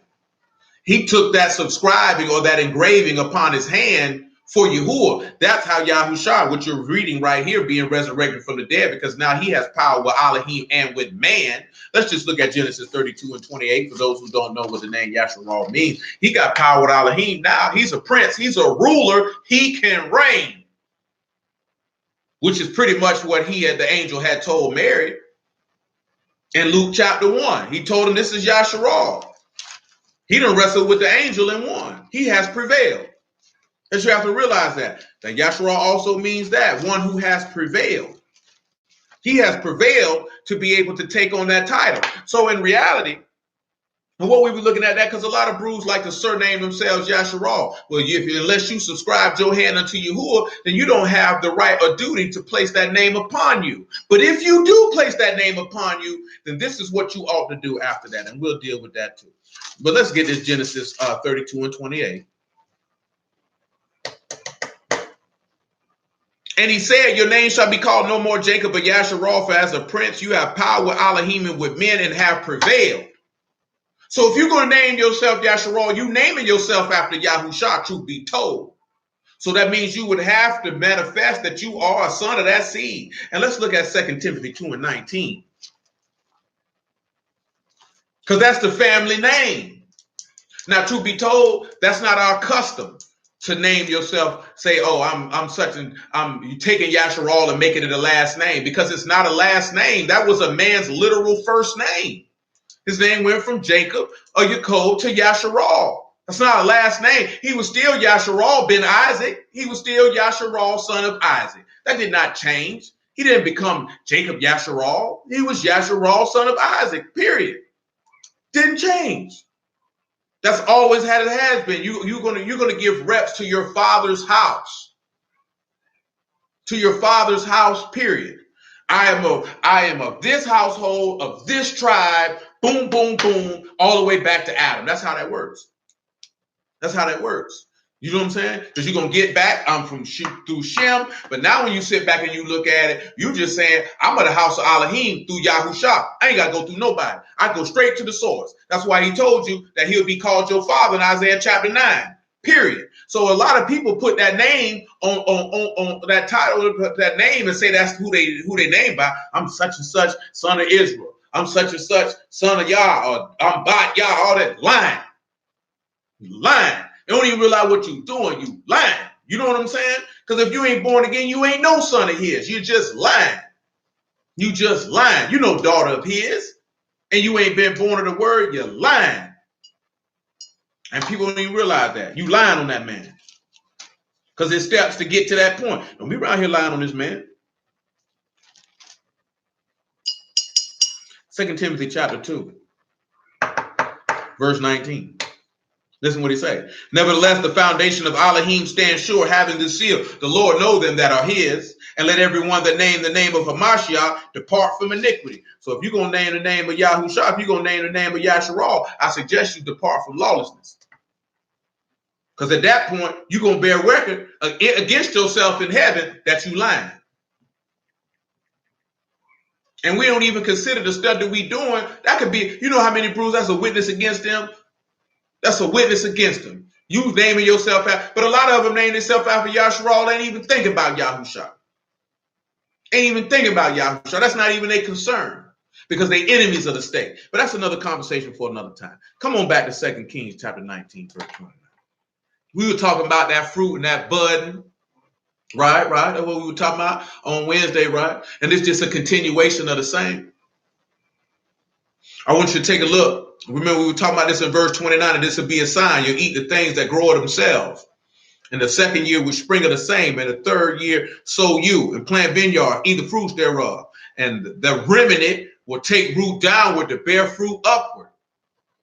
You're going to take root downward to bear fruit upward.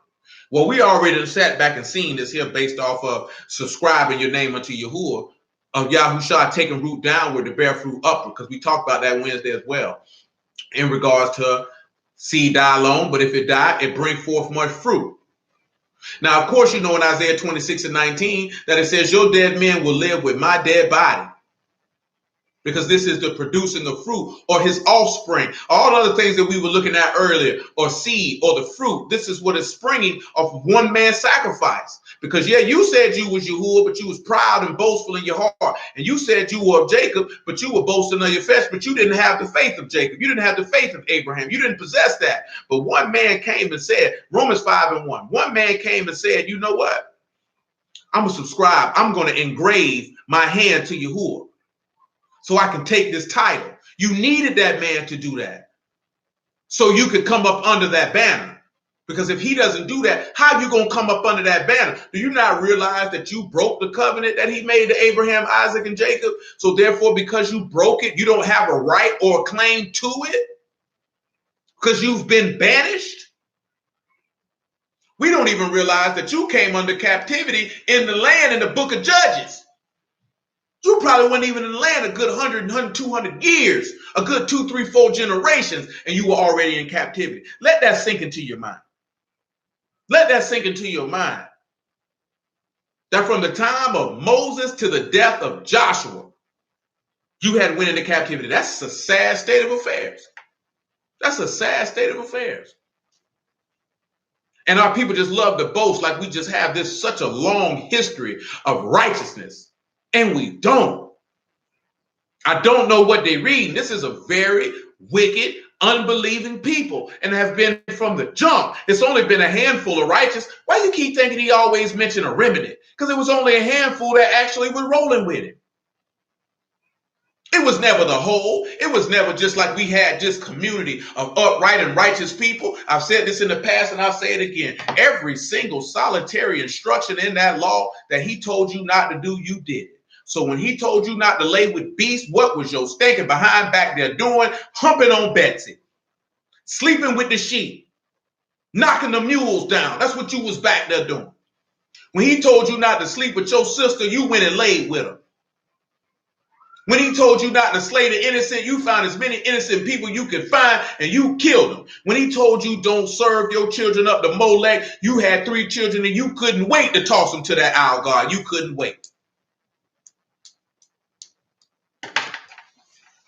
Let's just be honest now. How do we end up in all of these exiles and under the oppression of all of these people if we had such a long continuous history of being just and upright?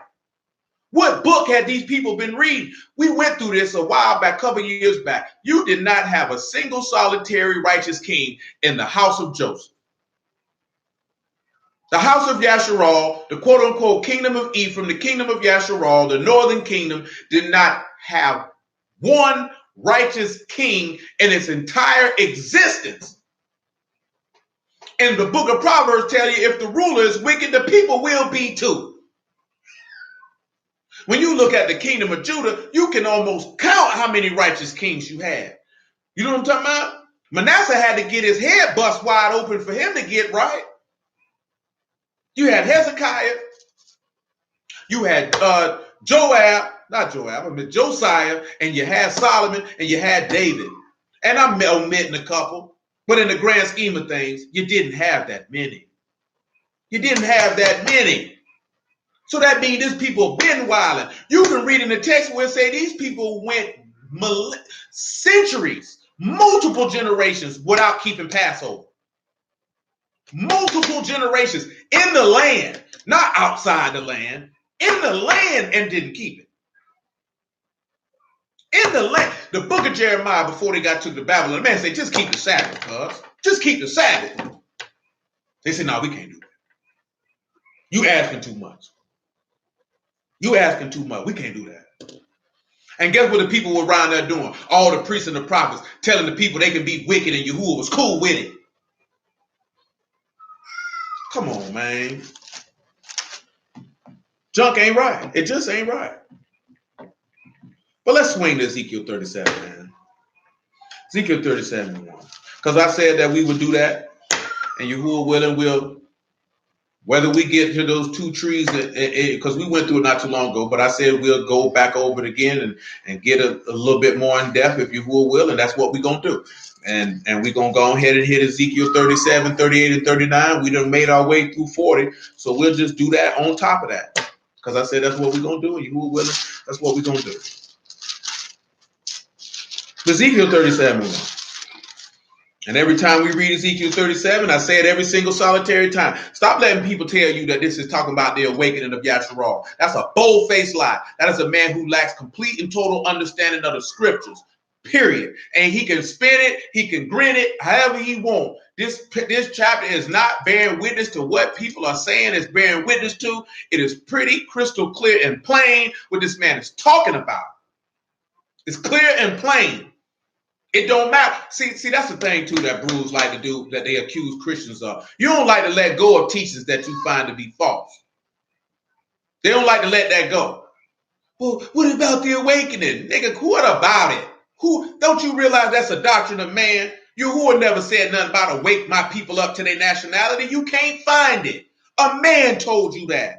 And a man took Yah's word and convoluted it to make you believe that that is what he was conveying to you. And because this person knew that you had so low self-worth, so low self-esteem, and did not value yourself at all in this world, that I know if I gave you this information, it would cause you to follow behind what I got going on.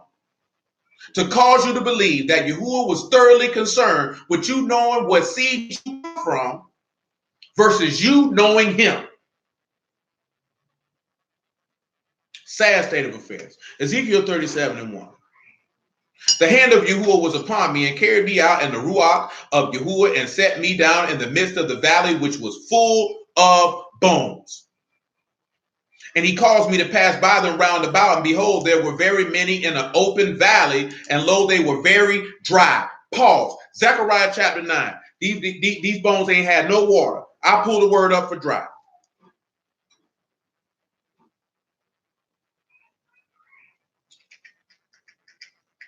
That is not where we want to be. That is not where we want to be. He said they were very, oh, my bad. They were very dry.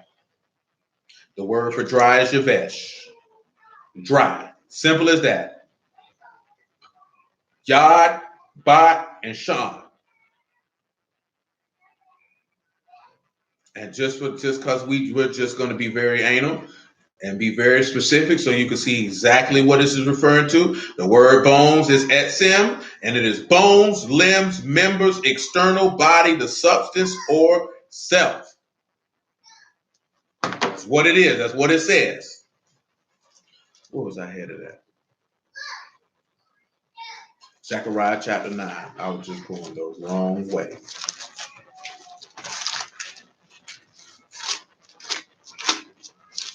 And I think we hit this the last time we looked at this, but we'll do it again.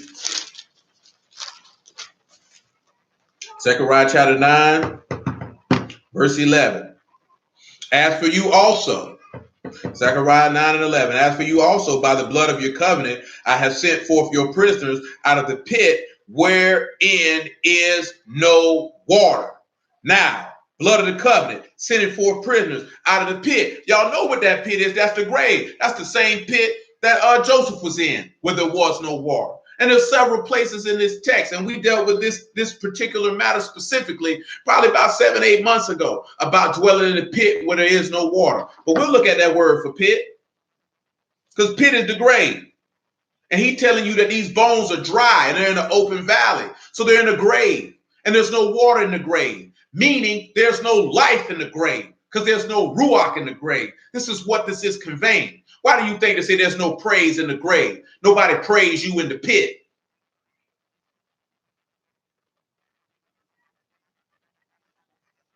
Another reason why he had to go preach to the ruachs in prison, because they had no water in the pit. But nevertheless, that word pit is bor, it's pit, well, or cistern, or bore, bat, u, and raj. Simply seeing how the sun secured you to the highest. Nevertheless, back to Ezekiel 37. This you dwelling in the pit where there is no water. You know, we already talked about that the other day. He came to set forth the prisoners. He came to set you free. The John 8, all this stuff go together. We're in verse 3 of Ezekiel 37. He said unto me, Son of man, can these bones live? And I answer, O Yahuwah Elohim, you know. And again he said unto me, prophesy upon these bones, and say unto them, O you dry bones, hear the word of Yahuwah. Thus saith Yahuwah Elohim unto these bones, behold, I will cause breath to enter into you, and you shall live. You know that from Genesis chapter 2. You should know that from John 20. But we'll get John 20 for those who are not aware.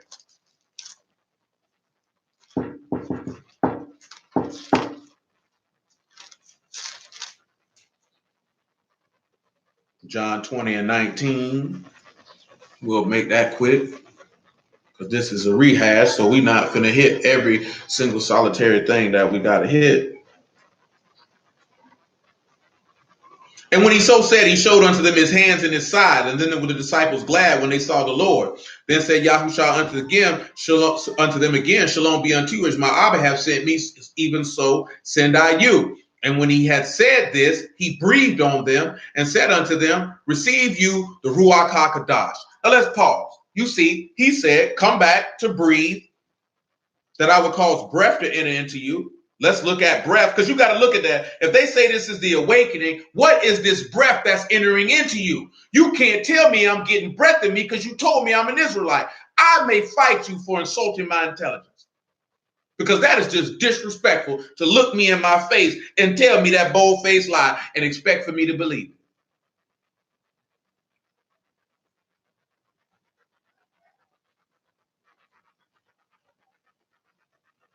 Of course, breath is ruach.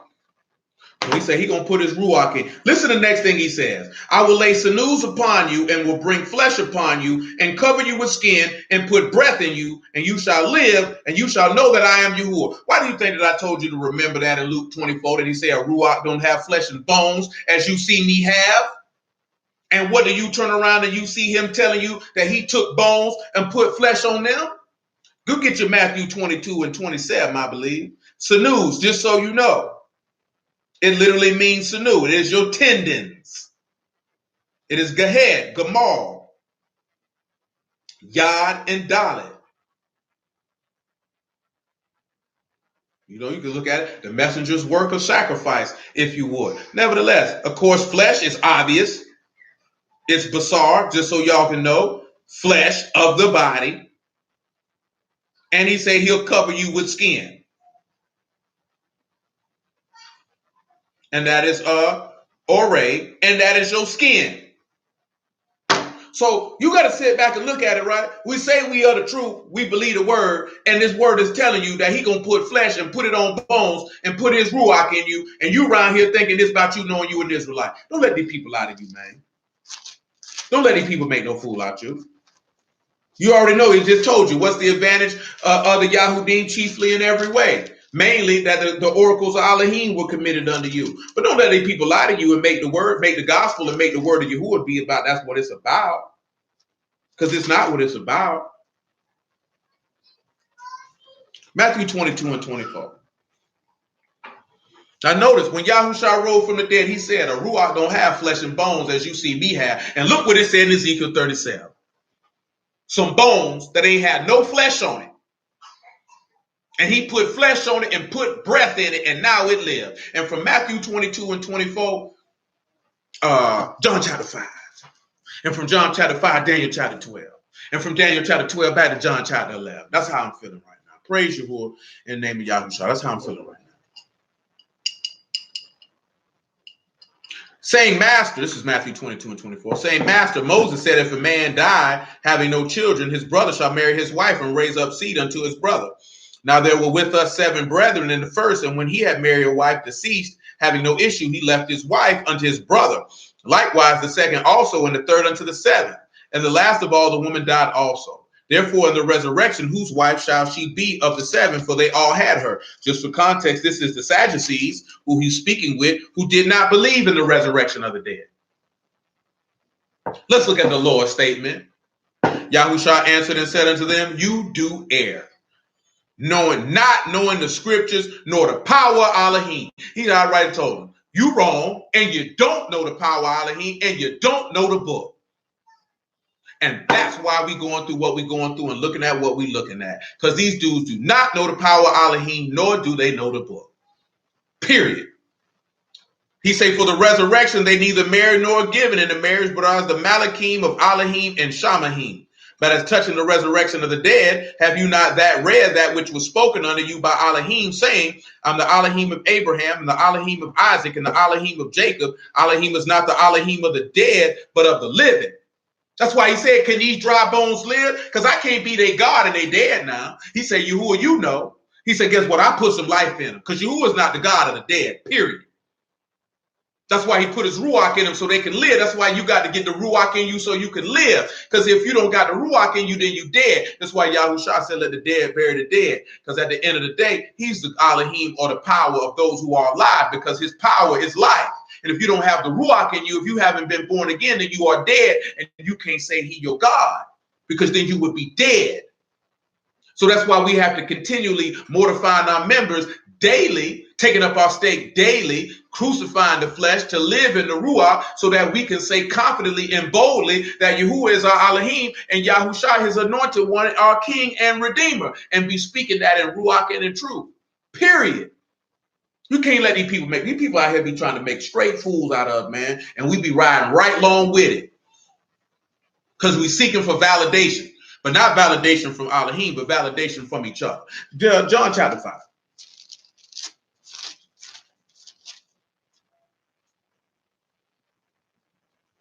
Five and 24. From there, Daniel 12. From Daniel 12 back to John 11. You know I got to hit John 11 because that's my thing. And I get Job 19 on the house. It fit. Praise Yahuwah. Get Job 19 on the house. You know, I look for any excuse, truth be told, for 3 verses. That's Job 19 and 25. That's Isaiah chapter 26 and verse 3. And that's John 11 and 25. I didn't look for an excuse to use those. I don't even really need no excuse. I just need something close to that it relate to what we talking about. And I'm going to throw that on in there. John 5 and 24. Truly, truly, I say unto you, he that hear my word and believe on him that sent me have everlasting life. I'll read that again. Truly, truly, I say unto you, he that hear my word. And we started off that from the beginning. He said here, Shema, he that believe my word, he got everlasting life. And shall not come into the condemnation, but is passed from death unto life. Truly, truly, I say unto you, the hour is coming, and now is, when the dead shall hear the voice of the Son of Elohim, and they that hear shall live. For Abba has life in himself, so he given to the Son to have life in himself, and to give him authority to execute judgment also, because he is the Son of Man. Marvel not at this, for the hour is coming, in the which that all that are in the grave shall hear his voice, and shall come forth, and they that have done good unto the resurrection of life, and they that have done evil unto the resurrection of damnation. Go ahead and get to Isaiah 26 and 3. It ain't gonna hurt nobody. From Isaiah 26 and 3 to John chapter to Daniel 12.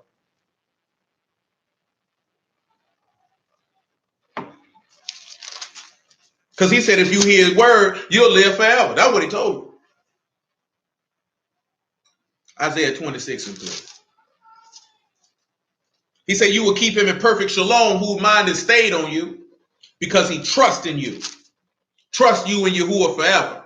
For trust in Yahuwah is everlasting strength. So live, praise Yahuwah, is everlasting strength. Don't let nobody tell you no different, because that's exactly what it is. Daniel chapter 12.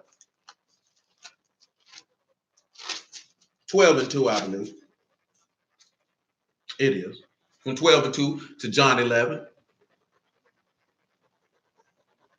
And there's many other verses we could get for being ransomed from the power of the grave, but we'd be here all night. And I don't mind, but I ain't gonna do you like that. I go all night long. Yahuwah permit, ain't no problem. Listen what he say. Daniel 12 and 2. And many of them that sleep in the dust of the earth shall awake, some to everlasting life, and some to everlasting shame and contempt. And they that be wise shall shine as the brightness of the firmament, and they that turn many to righteousness as the stars forever and ever. But what is righteousness? Is trust in Yahuwah. So you're supposed to be turning, and guess what? Well, it's dealing with stars forever and ever. For those of you who know, you know what that means. But for those of you who don't know, if you look that word stars up in Hebrew, that literally means the sons of Messiah. You see that in Genesis 1, and it's the same word here. It literally means sons of Messiah. He'll make you the sons of God, period, point blank, that turn many to the faith. That's what he's telling you.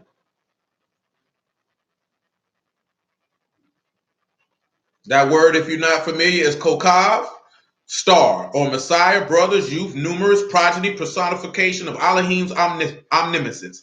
And it is kaf, kaf, and bat. That's what you have there. And it's interesting that when you see that you have and kaf, that you have that nail and you have that open palm. In order for you to be a part of that family, that you're going to have the works of the nail and the open palm to be a part of that house. Period. You're going to have to turn them to it. You're not going to see, dudes, this is why he said, if you try to come in some other way, you a thief and a robber. You got to come through the Lord. Ain't no way around it. You can't get the Abba coming through his son. He ain't fooling with you. You're going to have to be a son of that seed of the promise. Ain't no way around it. Ain't no way around it. You're not going to get around that. John 11:25 and Job 19 and 25. Because at the end of the day, like Paul stated in 1 Corinthians 15, this is our hope. Because without this man's resurrection, we men most miserable. This is our hope. That he overcame the world. This is our victory, even our faith. We just talked about this last week. This is our hope. This is how we going to win. If this man ain't did this, we done lied on Elohim and we done lost. Nevertheless, 11 and 23. Yahushua said unto her, your brother, this is John 11 and 23. Yahushua said unto her, your brother shall rise again. Martha said unto him, I know that he shall rise again in the resurrection at the last day. Yahushua said unto her, I am the resurrection and the life. He that believe in me, though he were dead, yet shall he live. And whosoever live and believe in me shall never die. Believe you this. Whosoever live and believe in Yahushua will never die. Job 19:25. I told you. I mentioned all three. I told you I don't need no reason, no excuse.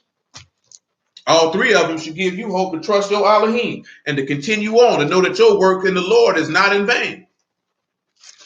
There is a reward. Yahuwah is faithful. He's not going to forget your labor of love. He ain't going to forget that.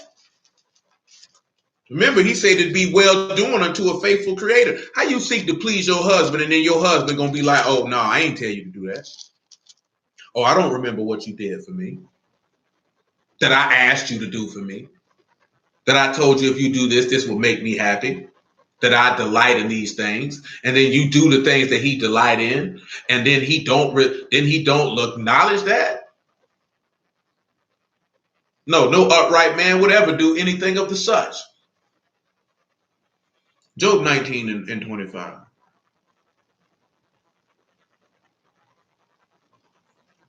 Matter of fact, make it 22. Make it 21. Make it 20. Job 19 and 20. My bone cleaved to my skin and to my flesh, and I escaped with the skin of my teeth.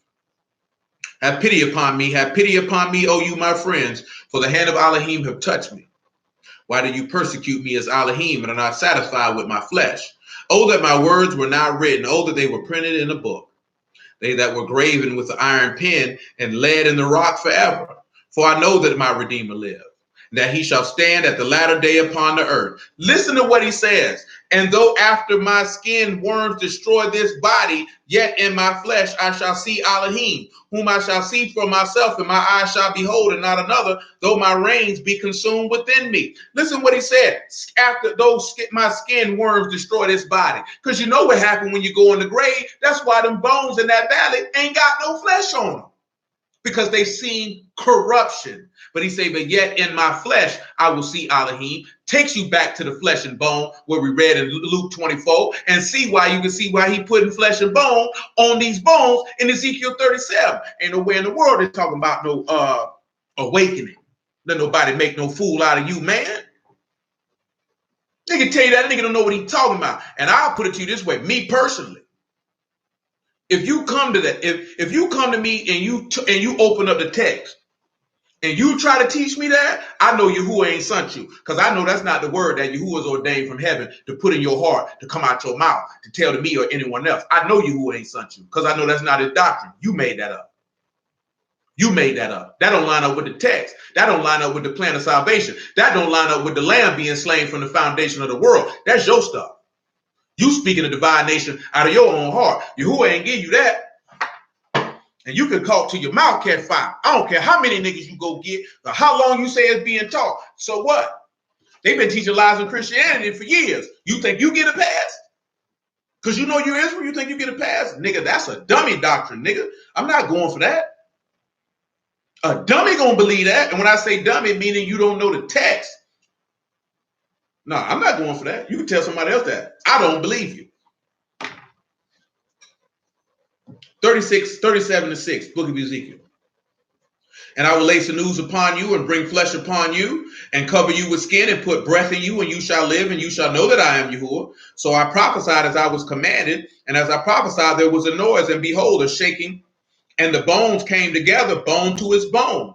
And when I beheld the sinews and flesh came upon them, and the skin covered them above, but there was no breath in them. Same as you've seen in Genesis chapter 2 with Adam. Skin and bones, no breath in him. He had to breathe life in him.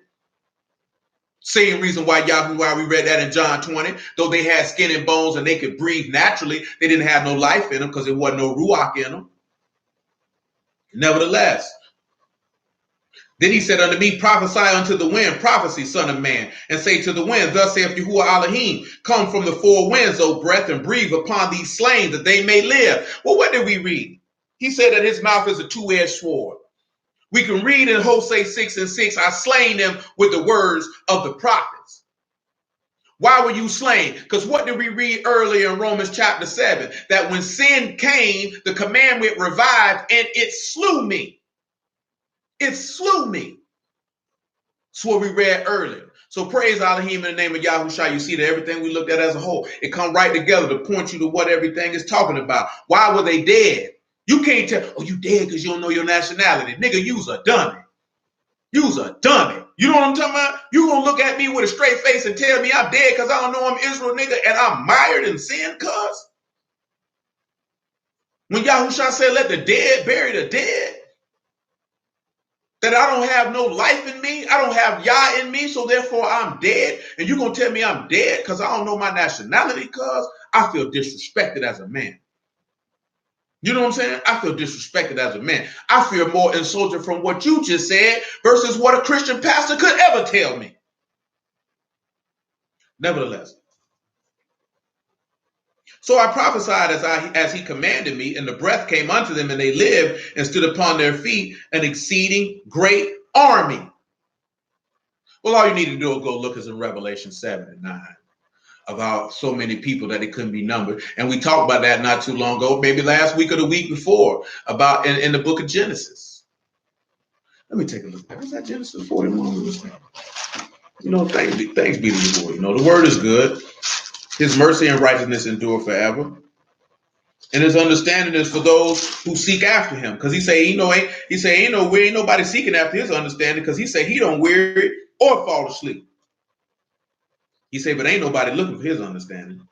We don't care to find. I think it was in chapter 42. I don't remember. Might have been 42. No, it was in 41. It was in 41. Oh, there it is, right there. Right there in verse 49. Joseph gathered the corn as the sand of the sea very much until he left numbering, for it was without number. That's why you see such an exceeding great army. Same thing in Revelation 7 and 9. The same promise that he made to Abraham, that he'd make his seed as the sand of the sea, which cannot be numbered, the stars of heaven, which cannot be numbered. That's all it's telling you. Same thing. Verse 11, Ezekiel 37. Then he said unto me, Son of man, these bones are the whole house of Yasharal. They say our bones are dried and our hope is lost. We are cut off for our parts. Therefore prophecy say unto them, thus saith Yahuwah Elohim, behold my people, I will open your graves and cause you to come up out of your graves and bring you to the land of Yasharal. Remember what we read earlier in Isaiah when he said the north to give up and the south to keep not back? He said, I'm going to open your grave. See, he said the dead men going to live with my dead body. What did Revelation 20 tell you? Let's look and see what it tell you about that, what the graves would do when the books is open. Look and say what he going to do. And that word for graves there is literal graves, not the place of your, see, we in our captivity. See, that's our graves, brother. Man, get out my face, cuz. Get out my face, cuz. I don't believe you. And I have no problem looking you in your face and telling you I don't. Now, don't get me wrong. I'm not adverse to hearing someone's perspective, whether I agree with their perspective or not. But what you're not going to do, and the word there is kaver, grave, sepulcher, tomb. But what you're not going to do is insult my intelligence. That's what you're not going to do. 20 and 13, book of Revelation. This is what it said. Revelation 20 and 13. And the sea gave up the dead which were in it, and death and hell delivered up the dead which were in them, and they were judged every man according to their works. Death and hell were cast into the lake of fire. This is the second death.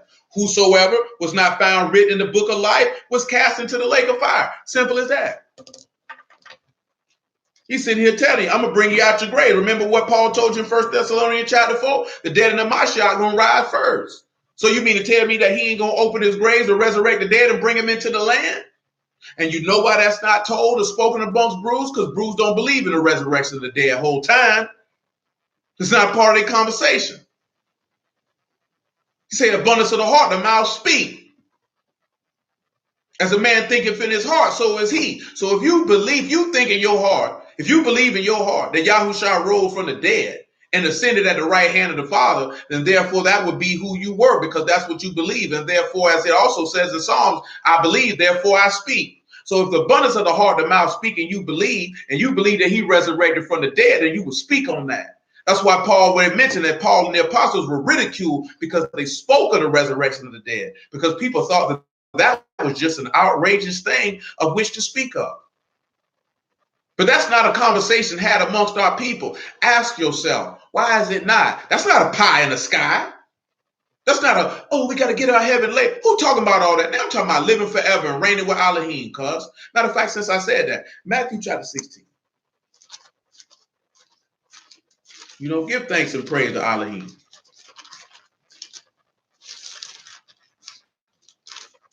That makes sure that's what I want. 16 to 24, if you would. I also get Matthew. I want Matthew 19. I just might use it. Yeah, I'm gonna use it. Ain't gonna hurt nothing. Nah, we don't want to use. We ain't gonna use Matthew 19. It's okay. Screw it. We will use it. Matthew 16 and 24. Then said Yahushua unto his disciples, if any man will come after me, let him deny himself and take up his stake and follow me. For whosoever will save his life shall lose it, and whosoever will lose his life for my sake shall find it. For what is a man profit if he shall gain the whole world and lose his own soul? Or what shall a man give in exchange for his soul? For the Son of Man shall come in the esteem of his Abba with his Malachim, then he shall reward every man according to his works. Truly I say unto you that there be some standing here which shall not taste death, till they see the Son of Man coming in his kingdom. We ain't looking to taste death, but look at what he told you, right? What you gonna profit by gaining the whole world? What you gonna get out of that? That man coming to give everlasting life. That man coming to give you life so you can have it in more abundance. Matthew chapter 19, even though he's talking to his apostles, nevertheless, Matthew 19 to 25. Because verse 29, he bring you in. Matthew 19 and 25. When his disciples heard it, they were exceedingly amazed, saying, who then can be saved? But Yahushua beheld them and said unto them, with men this is impossible, but with Elohim all things are possible. Then answered Peter and said unto him, behold, we have forsaken all and followed you. What shall we have therefore? Yahushua said unto them, truly I say unto you that you which have followed me in the regeneration, when the Son of Man shall sit in the throne of his esteem, you shall also sit upon 12 thrones, judging the 12 tribes of Yasharal.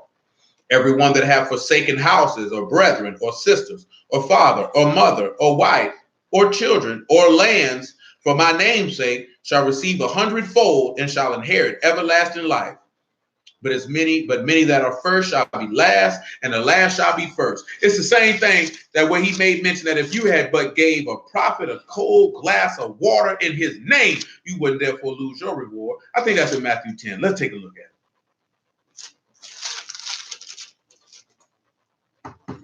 Matthew chapter 10, verse 37. If I don't get all of Ezekiel 37 finished tonight, I'll at least get the first half, because there's two different topics that's being discussed in Ezekiel 37. Because Ezekiel 37 is discussing the resurrection of the dead, and then it's discussing the coming of Yahushua. And I could have threw Ezekiel 36 into it just on the house, but I didn't, because Ezekiel 36 talk about a little wrath, if you will.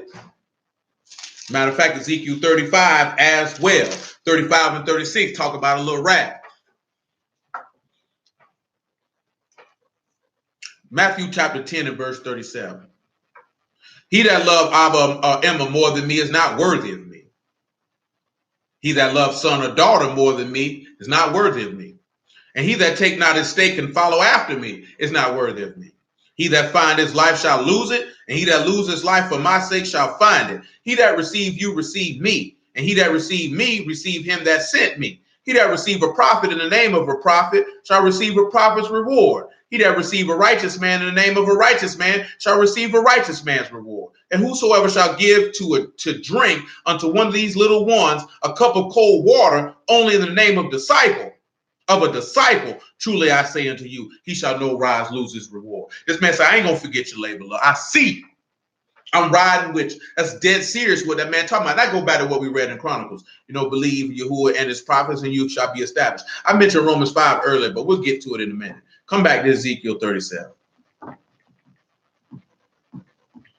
Because we got to read Romans 5 to even get to the point of how this was all performed. But you praise Yahuwah, he ain't let me forget it. It definitely slipped my mind. We're in verse 11 of Ezekiel 37. I believe we're in verse 11 of Ezekiel 37.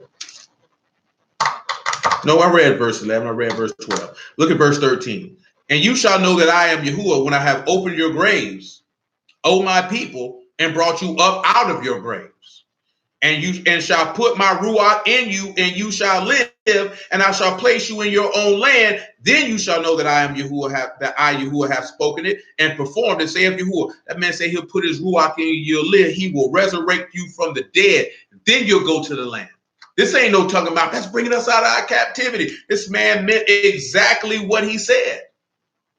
That he's going to resurrect you from the dead, put his spirit in you, and you're going to know that this man told you the truth.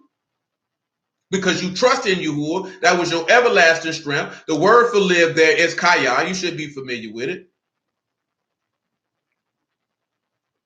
That's kat, yad, and hey, and it means to live, to have life. Come over here to Romans chapter 5. Well, how is he going to be able to put his spirit in you that you can live, that you can know that Yahuwah spoke it?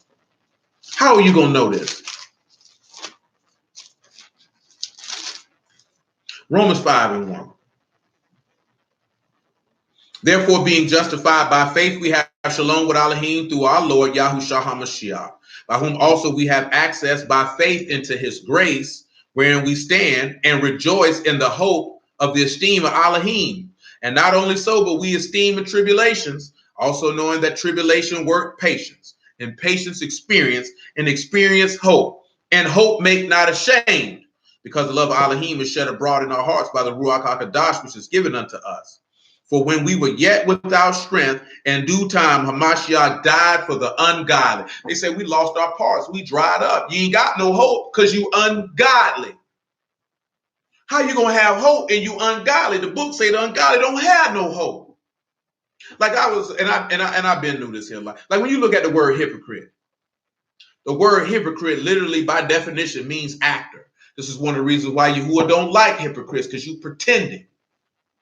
But see, this people in Ezekiel 37, they said, we dried up. We ain't got no hope. He said, you don't got to worry about it. Why you think Paul said, do not be as others who have no hope in 1 Thessalonians 4? Because we have hope. You got to lay hold on the hope that's set before you. Martha laid hold to that hope. She said, I know I see him again at the resurrection on the last day. That's your hope. That's your victory. You hold on to that hope because you know that this man resurrected from the dead. So this is your earnest expectation.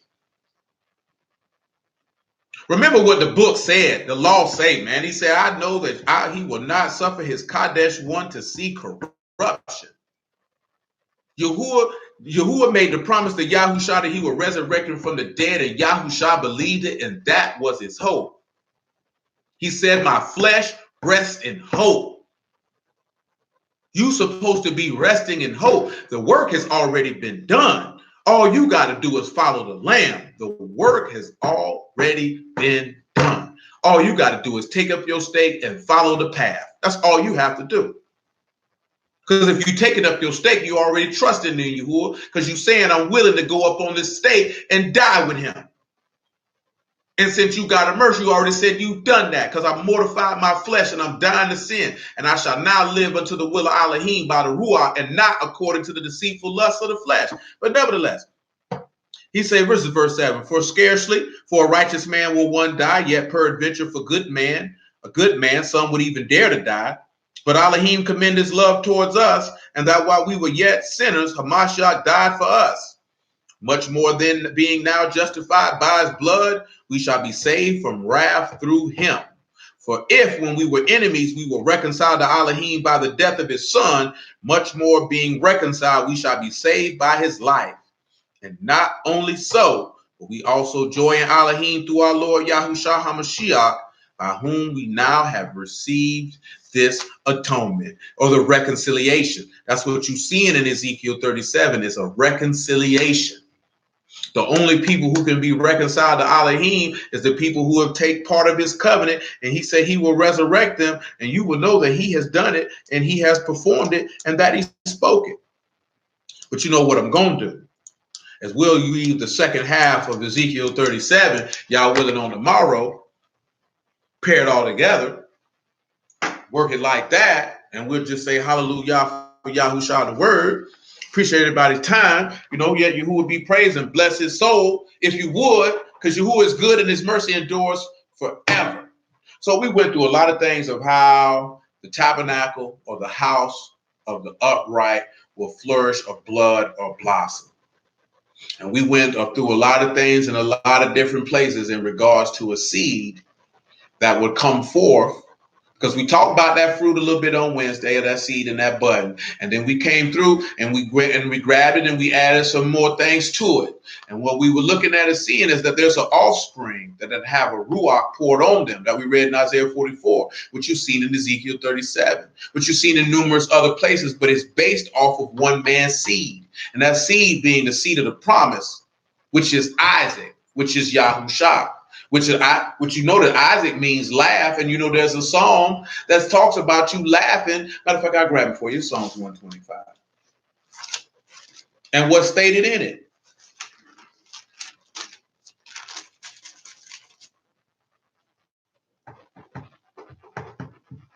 Make sure that's Psalms 125. It's Psalms 126, excuse me. Psalms 126. When Yahuwah turned again the captivity of Zion, we were like them that dream. Then was our mouth filled with laughter and our tongue with singing. Then said they among the heathen, Yahuwah have done great things for them. Yahuwah have done great things for us, whereof we are glad. Turn again our captivity, O Yahuwah, as the streams in the south. They that sow in tears shall reap in joy. He that go forth and weep, bearing precious seed, shall doubtlessly come again with rejoicing, bringing his sheaves with him. Now let's look at that sheaves real quick, like. Because it's dealing with progeny. When you got sheaves here, that word is Aluma, and it's the returning of Yasharal from exile. Now, not only are you exiled because you exiled from the land, but you also exiled from Elohim. And he said, he that go forth weeping, bearing precious seed. Now, bearing is the saw, which means to carry. That precious seed is the drawing up, fishing up, securing, or trail of a seed. Mashek is the word, and of course, seed is seed everywhere you see it. That word doesn't change too much.